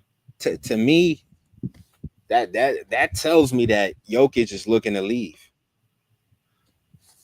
The fact that there's no rumors or no trade action with this team, I feel like Jokic is going to be a free agent next season, tight. Think so? Nah, yeah, he's a free agent. I think he's out of there. I think he's gonna get out of there because if I'm Jokic, do you believe in Jamal Murray? He's kind of fallen off since the bubble. Boy, they lose the Joker. Boy, they in trouble. I think they're gonna lose Jokic, man. I've been telling you, I think Jokic is gonna go play with Luka when LeBron leaves. Yeah, them boy team together, boy, that'll be crucial. Yeah, those two together, man. Yeah, that'll be crucial right there. And the 2, 3 pieces around that, man. Like them guys, that Lakers team, they're gonna average about 30 assists a game with Luka and a Jokic, man. Right. And you talk about half court play with Luka and Jokic and a high screen and roll. That's automatic, tight. Yeah, I agree with you on that. That's a guaranteed bucket. Right. And then if you're the Nuggets, do you trade Porter? Ooh. Would you trade? How about this? Would you trade a Christian Braun, a Porter, and then what else they got? They got a Jalen Pickett first-round pick for Kevin Durant. Yeah, I'll do that. But tight. This is my whole thing. Like, there's a whole bunch of teams. Like, I'm not understanding what they doing. Yeah, shit, Detroit team his ass up with your boy Cade Cunningham. I think you said, didn't you say that? I did. That's where he should go. Yeah, he'll be nice with goddamn teaming with Cade Cunningham in Detroit. Yeah, I'm surprised, man. So even Cleveland, shit. You believe in Jarius Garland? I'd put a package up for him for Kevin Durant to pair with Mitchell and Evan Mobley. Yeah, that'd be nice too. Sure, tight. Hey, Rashard, that's why I said early in the show, I would not be surprised if Kevin Durant go to a team that ain't nobody been goddamn talking about. Cause that's how it always be, man. That's how it always be in the NBA and in the fucking NFL. All the goddamn rumors, you know what I'm saying? The goddamn ESPN, everybody be talking about where they think they're gonna go, and then where they end up going be a team that you least expected. Like right now, everybody talking about the Rockets, San Antonio, Miami. Next thing you know, he get traded. That motherfucker go to a team that wasn't nobody thinking about. Yeah, that's what I think is gonna happen, though, Ty. I think that's what's gonna happen. I don't think he's gonna go as much as it makes sense for them 3 teams that they talking about: Miami, Houston, and fucking Spurs. Watch that motherfucker go to somebody. Watch that motherfucker end up going to somebody like OKC or some goddamn body. What I tell you? Who, Kevin Durant? Yeah, watch he go to somebody totally goddamn different than what everybody talking about. Yo, if OKC lose, man, this whole league. Yeah, if they lose, hey, I would not doubt if Kevin Durant be the next thing smoking. Even without Kevin Durant, if OKC loses this finals, and that ownership gets on bullshit time and says, "Yo, we got 11 picks. Go get me a star player." Enough, because that's what I think is going to happen. They lose. I think ownership is going to get in play because Sam Presti, he loves picks. Right. This nigga loves to have picks in his pocket like it's cash or something. I think ownership says, "Yo, go get me a star player with those picks." And yo, if OKC gets on demon time, man, they can do some real cheese shit type. They can. They can do some extremely cheese shit. Now you got Chet Holmgren. You could put him in the deal, or even a Jalen Williams. You know, don't let them get Jokic. True. Shit. Or a combination of a Porter and Eric Gordon. Yeah, I'm telling you, OKC, they could get on some Golden State shit, man. I'm watching out for OKC, man. That's a team I'm watching in the offseason for sure. I think the only way they stay pat is if they win tomorrow. Right. If they win, there's no need to trade. If you ask me. Yeah. I agree with you. I leave it alone. I re-sign these guys, pay them up. But yo, Tight, I'm really concerned about OKC tomorrow, man. The more I think about it, I think they're in a world of trouble, Tight. I keep trying to say, Rashad. This is a game 7. As much people talking, I would not be surprised if fucking Pacers go in there and upset their ass, man. Tight, they're in a world of trouble. I would not be surprised, man. SGA and a Jalen Williams. I love those guys. They're young. If I'm the Pacers, I'm gonna play whatever minutes TJ McConnell played in Game 6. Hold on, let me see if I can look that shit up. Because I'm gonna play him the same amount of fucking minutes. Yeah, I'm gonna play him the same amount of fucking minutes in Game 7, man. Because TJ McConnell, he a mismatch for them, man. They ain't really got no answer for him because he quick, fast. Anytime he want to drive and get his little shot right there around in the paint, he can get that shot all fucking day, man. Yeah, he played 24 minutes the last game. I'm just really. He played nervous. 24 minutes. Yep. And I think Tyrese Halliburton, I think he played around about the same amount. I think he played like 25, 24 minutes too. If I'm them, I'm doing the same fucking thing with because TJ McConnell was making some plays, man, on both ends of the floor. Yeah, I'm really nervous for OKC, man. This is gonna be SGA's first Game 7 in the finals, and a Jalen Williams and a Chet. And to me, this is where OKC, this is their weakness. The youth. They don't got nobody that's been there before other than Caruso. So I'm concerned about how well these guys are gonna play in a Game 7 in a series that you were supposed to win. The Pacers are playing with house money. They have exceeded expectations. No one had the Pacers going to the finals. It wasn't too many people had them going 7 games. A lot of people. You remember before it started, and I said it myself remember I told you before I looked at the series, I was saying myself the OKC were gonna beat them in 4 or 5 games, and then when I looked at it, I did a show and I said this is gonna be a better matchup than what a lot of people think. I wouldn't be surprised if this shit goes 6, 7 games, and I ain't gonna be surprised if the Pacers upset their ass tomorrow night. I would not be fucking surprised. I would be, because at home to lose at home.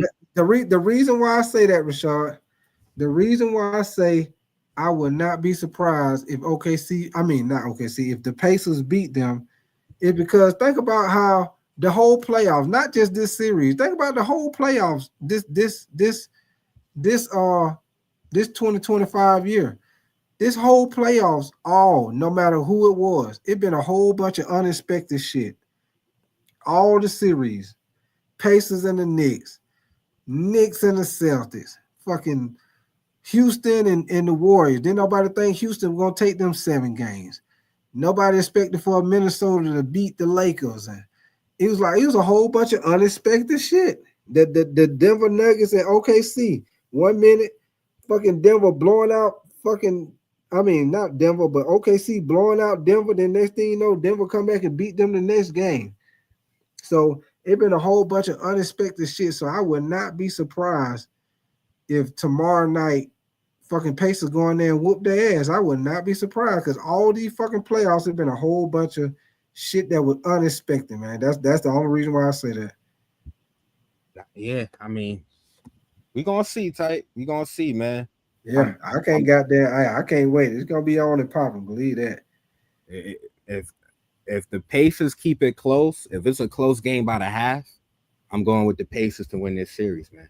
Now check this out, Rashad. One quick thing I want to throw at you. Now, if the Pacers, let's say the Pacers keep it close and they end up squeezing that out at the end, do you put Rick Carlisle as like one of the top coaches,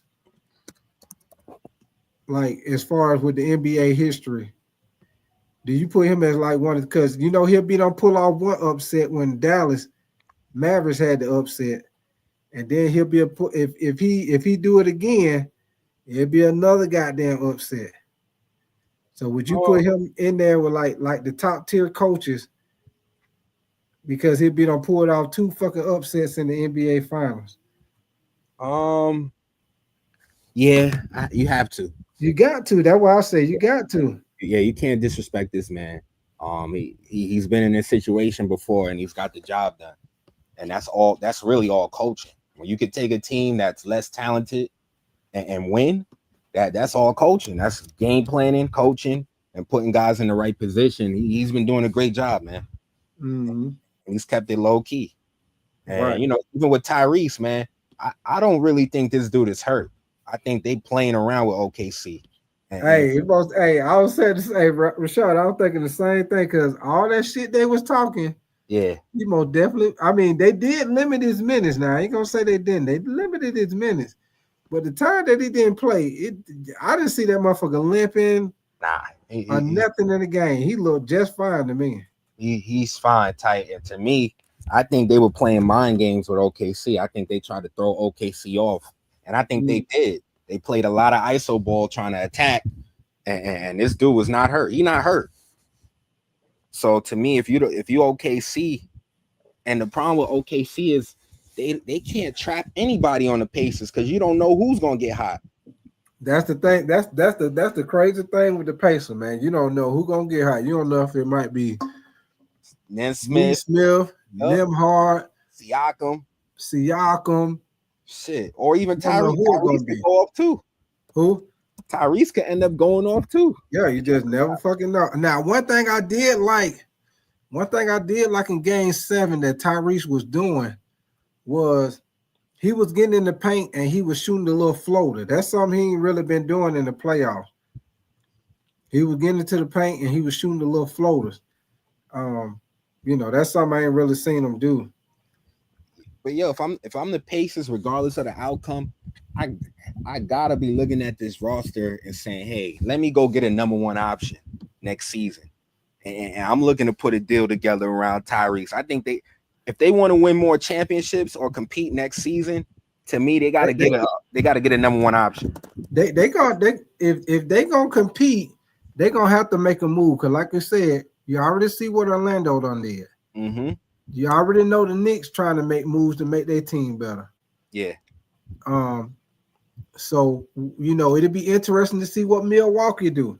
You know, now the trade rumors done kind of calm down with Giannis. It's like now it done switch to they want to try to add with Giannis and give it another year with Giannis and try to add to the team. So and then with Detroit, you know, Ivy will be back to team up with Cade Cunningham. So it'll be interesting to see what they try to add on with Detroit. It'll be interesting to see, you know, with Cleveland.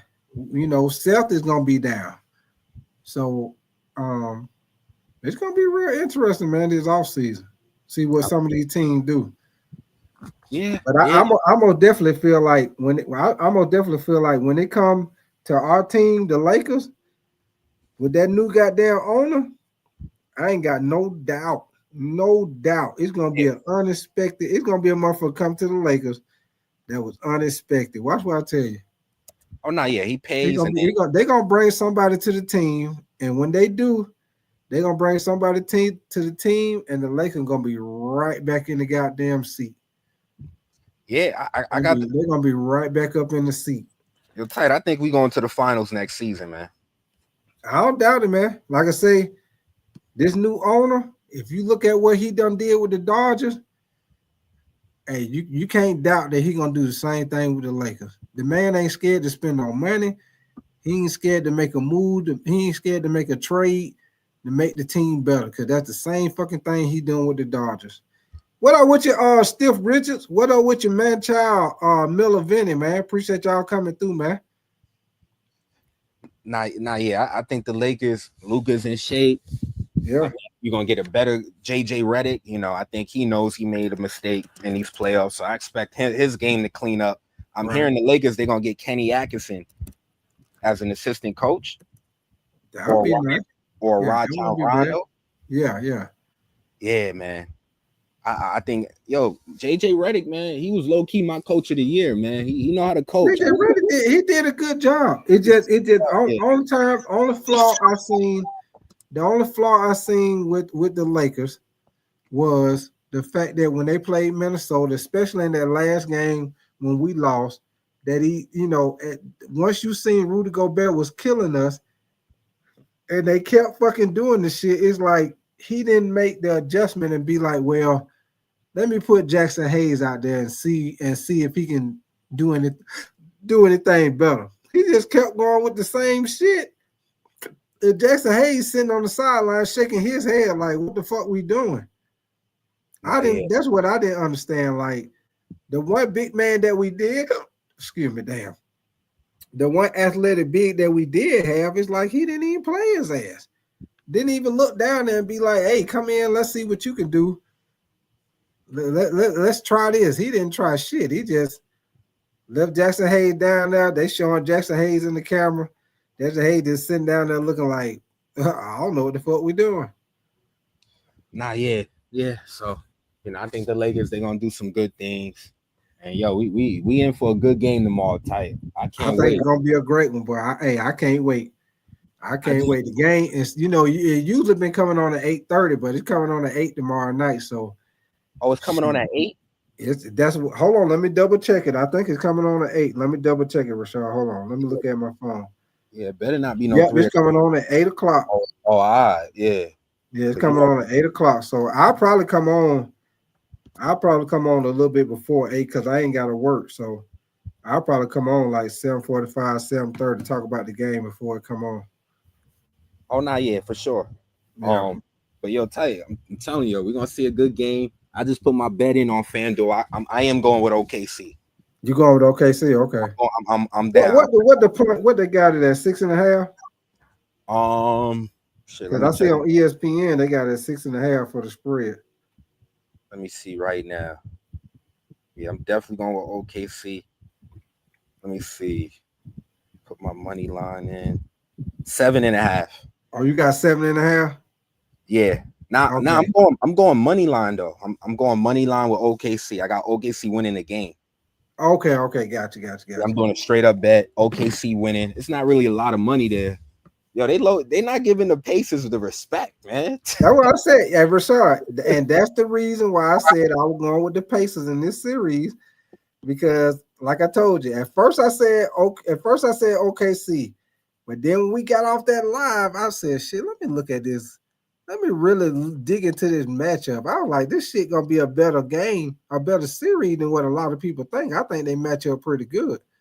So, I picked the underdog in this series, so I'm gonna stay with them, Rashad. I ain't gonna flip flop. I always be making jokes about flip flopping, but I'm gonna stick with them. And when tomorrow night when I come on, I'm gonna stick with them. I'm gonna stay with the Pacers, and I'm gonna see how it go, man. But I tell you one thing. OKC better be on their goddamn P's and Q's, because if it ain't. But the only thing I say though, Rashad, it's gonna be interesting to see how they do with the officiating with the fucking refs, man. It's gonna be real interesting to see how they officiate this goddamn game, man, because they already began your boys them goddamn calls. And with this, it'll be interesting to see with this being a game 7, if that motherfucker be at that guy, if that motherfucker be living at the goddamn free throw line in the game 7, man. Nah, yo, Ty, I'm not worried like other people about the refs. They're gonna have Tony Brothers in there. He's a solid ref. Tony Brothers. Yeah, he's very consistent. Same with Scott Foster. He's willing to make the right. He's gonna make the right whistle. He doesn't really give star players the whistle like that. He calls it like he sees it. I don't see Shea getting to the free throw line too much. Actually, next game I think they're gonna let him play a little bit. But yo, SGA is crafty. He has a high IQ, man. Some of these guys. No, I ain't doubting that with his IQ and shit with SGA. I was just saying, he be getting them goddamn calls. So by being game 7, they at home.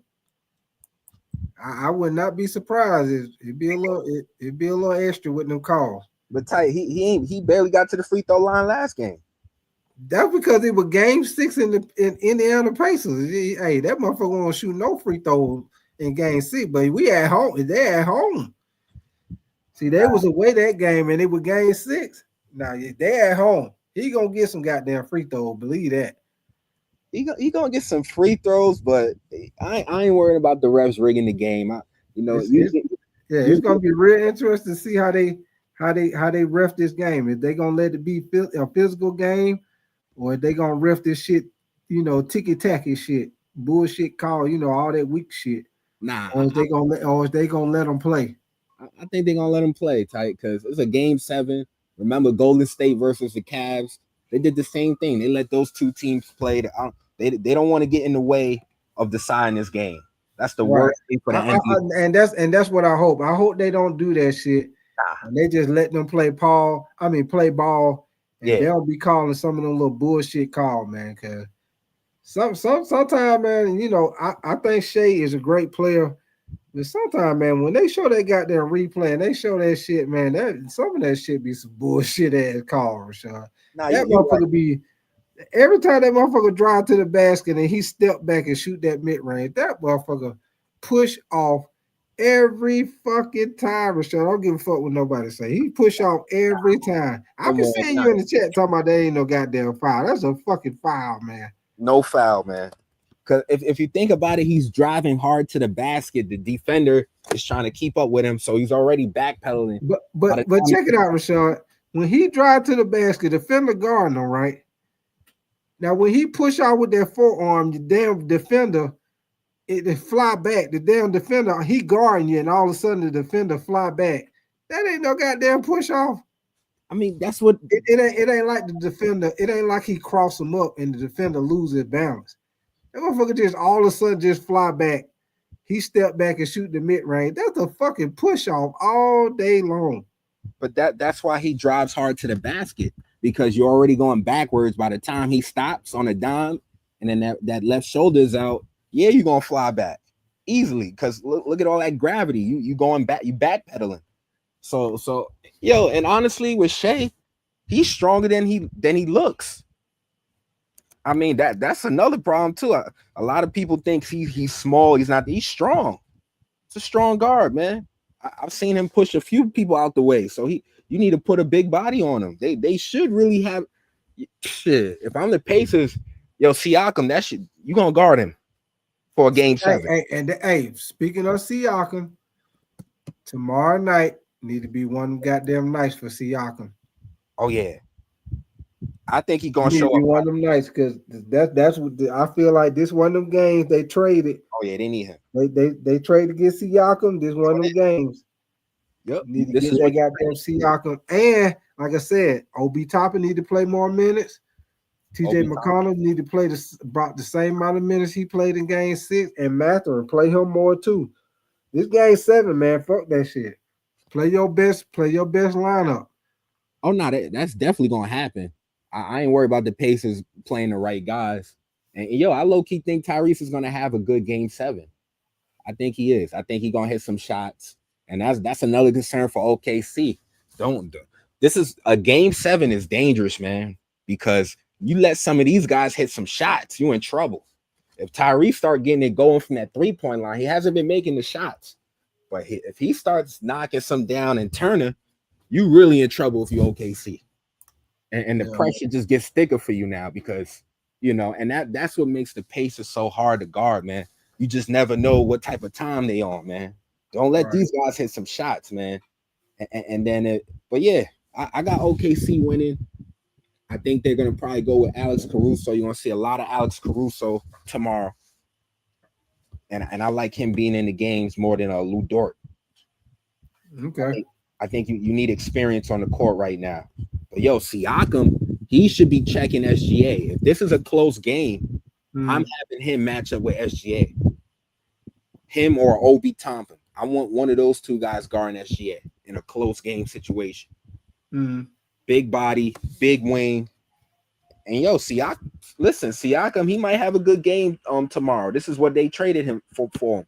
And he shined in did he win a championship with the Raptors? Siakam? Yeah. He was on that team with Kawhi. Oh, yeah. So he know what time it is, and he's been in the game 7 already.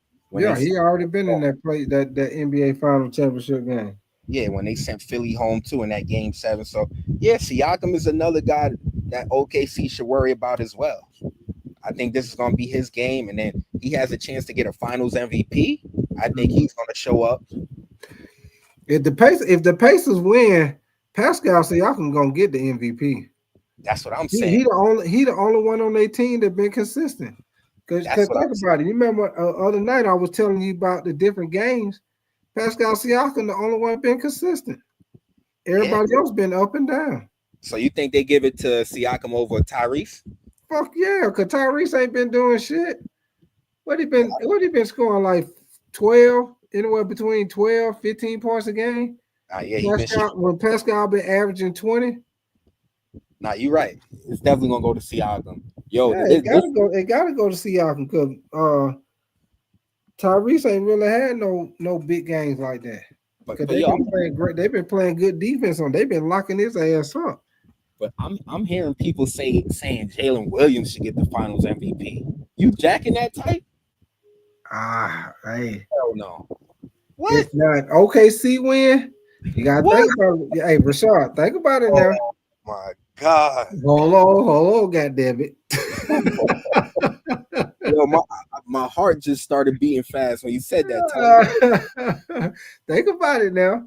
Think about it. Now the Pacers, they've been focusing on your boy SGA since like after the first 1 or 2 games, they've been focusing on SGA. And who been the one been killing their ass? It been Jalen Williams. Each game, his fucking average don't went up besides in game 6. All the other games, his average went up like every game because he been killing their ass. They've been worried about SGA so much. Jalen Williams been killing their ass. You breaking my heart. So if they win, you gotta give it to Jalen Williams because he the reason why you been fucking winning. It ain't been SGA, it's been fucking Jalen Williams. Tight. I'm looking at some of these numbers from SGA, man. This dude is damn near averaging 34 points per game in these in this finals. So we gonna give Jalen Williams the Finals MVP because he dropped 40 one night. And then okay. What's Jalen Williams' stats? I mean, I gotta look it up right now. Hold on. I'll tell you. Hold on. Yeah, let's look this up for sure. Yeah, we got to. Okay, now we'll go from last to first. Goddamn it. Okay, now we go to the last game. Jalen Williams had 16 in game 6. Horrible. Okay, now let's go to game 5. Now they won game 5. Now, I think that's the game he had a big game. Hold on. Now that's the game. Let me see where he at. Jalen Williams. Okay, that's the game he had 40 points. Yep. Now let's go from this game back. So that was game 5. Now let's go game 4. 27. He had 27. Okay, see that? Now let's go game 3. 26. See what I'm saying? I don't see it. I'm listening. You don't see it. God damn it. had over SGA. So his numbers for the finals right here. But Rashard, you got but think about it now. Think about how the game's been going. The motherfucker been focused on SGA. Now, some of them games, they was able to do a good job on SGA, but SGA was able to kind of get up on the points like in the fourth quarter. But if you look at come on, Rashard, you look at these goddamn games in this series, it been a lot of games that your boy Jalen Williams been stepping up. I mean, yeah, he's doing what he's supposed to do, but hey, if Jalen Williams wasn't on their goddamn team, their ass be in fucking trouble, man. Tight. He's averaging 19 points for the finals, Jalen Williams. Let's go to SGA's number, man. Because come on, man. This is breaking my heart. You know, like, come on, SGA, man. Why we keep disrespecting this dude, man? And then it's like the whole game plan is all tight. What we talking about? He's averaging 39 in these playoffs. They got him averaging 39? Yeah, I'm on ESPN right here. It says 39 versus Indy, 8 assists. Nah, this is wrong. Hold up. That gotta be wrong. Oh, yeah, that is. Now I believe it if it was like 33, 34, 35. No. So he's averaging 30 points this series. Okay, I believe that. Assists. Okay. Come on, Jay, come on. And then if you look at the games when Jalen Williams did go off and Indiana supposedly was locking him down, look at SGA's numbers. Game 6, obviously we know he struggled, 21 points. Game 5, 31 points. Right? Low key, right? Everybody on Jalen Williams with the 40, he still gave you 31 and 10 game 5 on the low. All right. And then game 4, 35 points.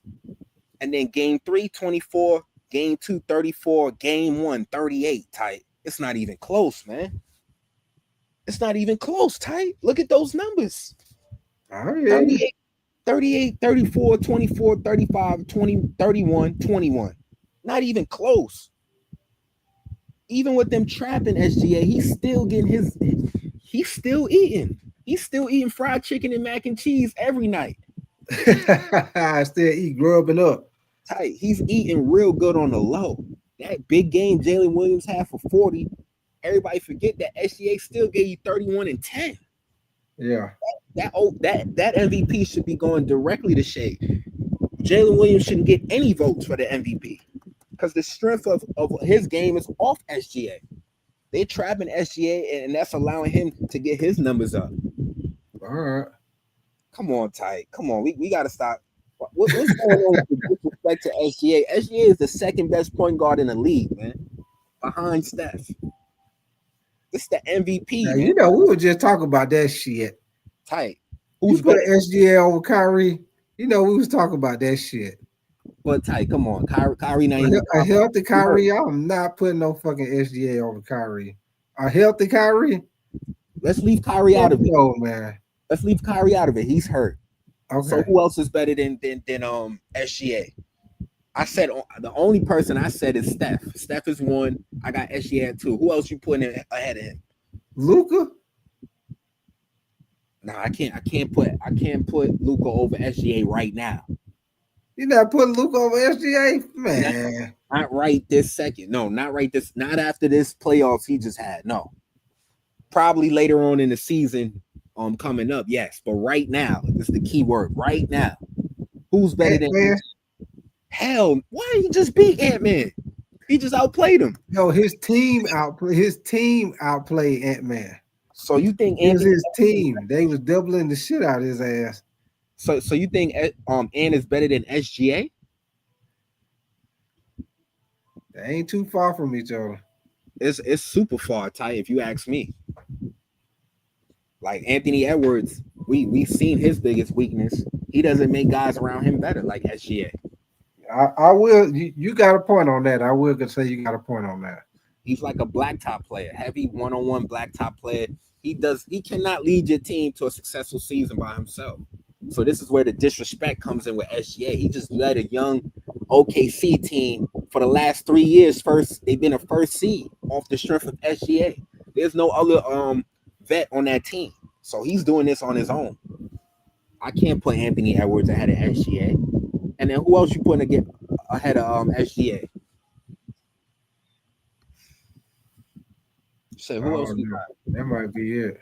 Yeah, Luka. Yeah, I can't put Luka ahead of SGA right now. Not after this. Not after these playoffs, man. I think Luka will. He'll take back that crown. To me, I got Luka at 3 right now. I got Steph at 1, SGA at 2, Luka at 3, and then damn, who my 4 and 5? John. Feel like we missing some people. John Morant. Nah, Ja ain't even. He's not in my top 5. We was talking about this shit the last time now. Right, he's not in my top 5, man. Nah, hell no, man. Ja fell off. To stop disrespecting Ja Morant, man. Ja Morant be goddamn hooping, Rashad, man. Disrespecting himself. Look at these numbers: 23 points. This dude used to be a guaranteed 28. His numbers are dropping. Half of that shit he was playing hurt, man. Nah, you already know how I feel about that tight. If you hurt, don't touch the court, because if you hurt and you drop 40, are you gonna say, "Hey, I was hurt"? That's the same shit they doing with Jaylen Brown. He was dropping big numbers. I ain't hear shit about his leg then, but then he has a bad game against the Knicks. Now he hurt, and now then what's your name? Sean Burgess. You got Jalen Brunson be hooping too. So yeah, we got Jalen Brunson for the Knicks. He be goddamn hooping too. Yo, I think he's a little overrated too, Type. Oh hell no, man. He a little overrated. He don't make Tight. If you watch him, he's another heavy isolation player. Doesn't make teams. Yeah, he is. I agree with you on that. He is a big isolation player, but that motherfucker be hooping, man. He don't make and he is a liability on defense too. He doesn't make his team. But when that motherfucker, he getting them goddamn buckets, Jalen Brunson be hooping, man. But we can't put him over SGA. I ain't doing that. Those two guys can lead an organization. They can lead a team to the playoffs by themselves. Anthony Edwards or Ja. Look at Ja. He's struggling. He's losing. I felt like Desmond Bane was holding down the Grizzlies this whole time, if you ask me. I feel like Ja fell off, Tight. I don't got Ja in my top 5. I got LaMelo over Ja. This dude is he's more solid, Tight. 25 and 8. You got LaMelo over 25 and 8. About that. 25 and 8. 25 and 8, and then, you're right. I take that back. Thank you. I'm looking at the games played. He has missed a lot of games too. Yeah, LaMelo be hurt every time he turn around. That motherfucker hurt, man. Yeah, I take that. Now back. both of them be getting hurt, but I think LaMelo be more hurt than Ja be hurt, man. I would be scared to have Ja as my franchise player, man. I really would, man. Based on his numbers the last few seasons, his numbers has dipped, Tight. His 3-point shooting is down to 30%. That's horrible. And then the season before that, 27% from 3-point line Ja. I'm just looking at his perimeter play, and I'm like, man, the athleticism is gonna go down at some point, Tight. And you're gonna need to rely on your shooting ability and skill. I just don't think Ja has that right now. I think that's what he needs to work on, is that it's his skill level. That's what, look at James Harden. He's able to still produce because he's actually a skilled player. He got good handle, good IQ. He could give you 20 and 10, and he could make his teammates better. But Ja, I'm not big on Ja Morant, Type. I'm just not big on him. I know that. I know. I'm not big on him. And then what? They couldn't even compete with OKC when they had him. He had Shea right in front of him. And I think Shea cooked his ass. I gotta look at some numbers. When they went against, hell yeah, Tight. He had 15 points on Ja Morant in game 2. Look at it. Look at these numbers. I don't even count that goddamn series. They wasn't no goddamn. That's more of a team thing. They wasn't no goddamn match. Yeah, winning, but your numbers is you. Look at his numbers: 22 in one game, 17 in one game, 23 in one game, and 15 in one game. Those are horrible numbers. One of them games he got hurt. Remember, he fucked up. Didn't he fuck up his shoulder or some shit? Yeah, that's one of the games Ja got hurt. That's the game he had 15. He was pretty much out the rest of the series. Yeah, that's the game he had 15 in, but the rest of those numbers, 23, 17, 22, that's horrible, man. That ain't superstar level. I don't know, Tight. I just feel like we too big on this dude, Ja. I think he got a lot of work to do on his game, man. and he got to start making guys around him better. And he got to be a leader too, man. He gets suspended a lot for stupid shit, putting up gun signs. Like, you could win a championship with a guy like that. Right. He's a distraction to the Memphis. Yo, he's a distraction, man. He needs to play. And his dad too is suspect as well. His dad act like a fucking child. Yeah, he do. He be hyped. He be. Yeah, he should be the one telling Ja, what you doing, man? Like, get your shit together, man. Put them gun signs down, man. What you doing with your fingers, man? Like, he low key be supporting that shit. So, like, yeah, the company he keep is suspect as well. That's Ja's biggest problem. If he could just focus on playing basketball and working on his game, he can be special, man. But I can't have him ahead of SGA, man. I just I'm with you about Kyrie in a playoff series. I want Kyrie over SGA. But in a season, I want SGA over Kyrie. You know what I'm saying? I guess. Like, SGA he's already done it. He's taken OKC to the #1 seed the last 3 years, SGA. So we can't play with his handle. He knows how to lead a team. Kyrie Irving is not that dude that's going to lead you to the playoffs. It's going to be a collective effort. But Kyrie can damn sure win you a playoff series. That's for damn sure. That's what Indiana is missing. They're missing a Kyrie level type player. Fast. I agree with you.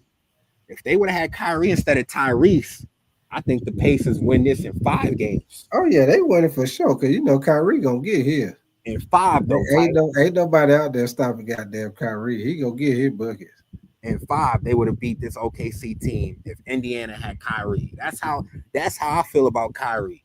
In a playoff series, nobody want to see Kyrie. This dude he's a bucket. Oh yeah, he's a bucket all day long.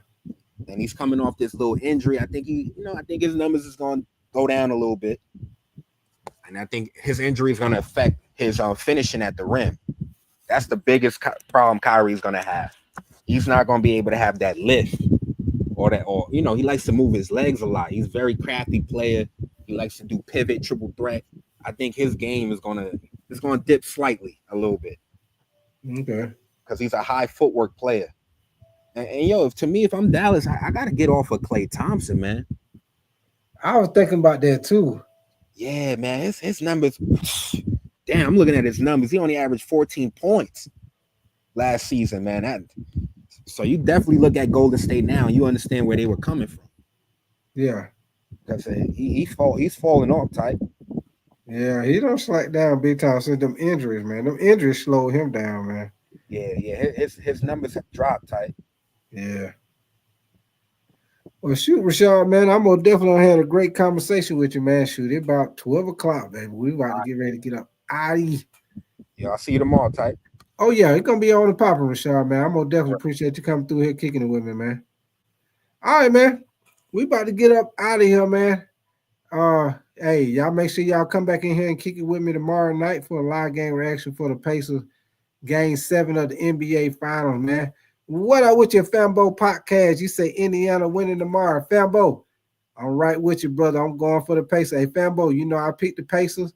I said I'm going with the underdog team. I'm not going. Y'all know I've been making jokes about flip-flopping. I ain't going to flip-flop this time, though, Fambo. I'm going to continue what I say. I'm going to stay with the Pacers in Game 7, baby. So you already know, Fambo. You make sure you have your face in the place tomorrow night, baby. The game will be coming on at 8. Y'all just know the game coming on at 8. Y'all know it's been coming on at 8:30, but it be coming on at 8 tomorrow night. So y'all make sure y'all keep your notification bell on. We'll be on and popping tomorrow night, man. I appreciate all y'all coming in here, kicking it with me, man. Stiff Richard, Manchild, Sean Burgess, Fambo Podcast. Let me see who else left a comment. Miller Vinny, if you still in here. Pretty much been the same guys.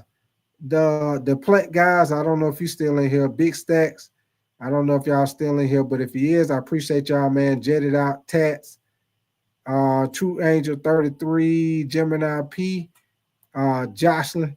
If y'all still in here, man, I'm gonna definitely appreciate y'all, man, all day, every day. And we about to get ready to get up out of here. You say I won't be on tomorrow. You say I'm in OKC right now. Waiting for the game tomorrow. Okay, that what's up, Fambo. It's all good, brother. I still appreciate you coming through, man.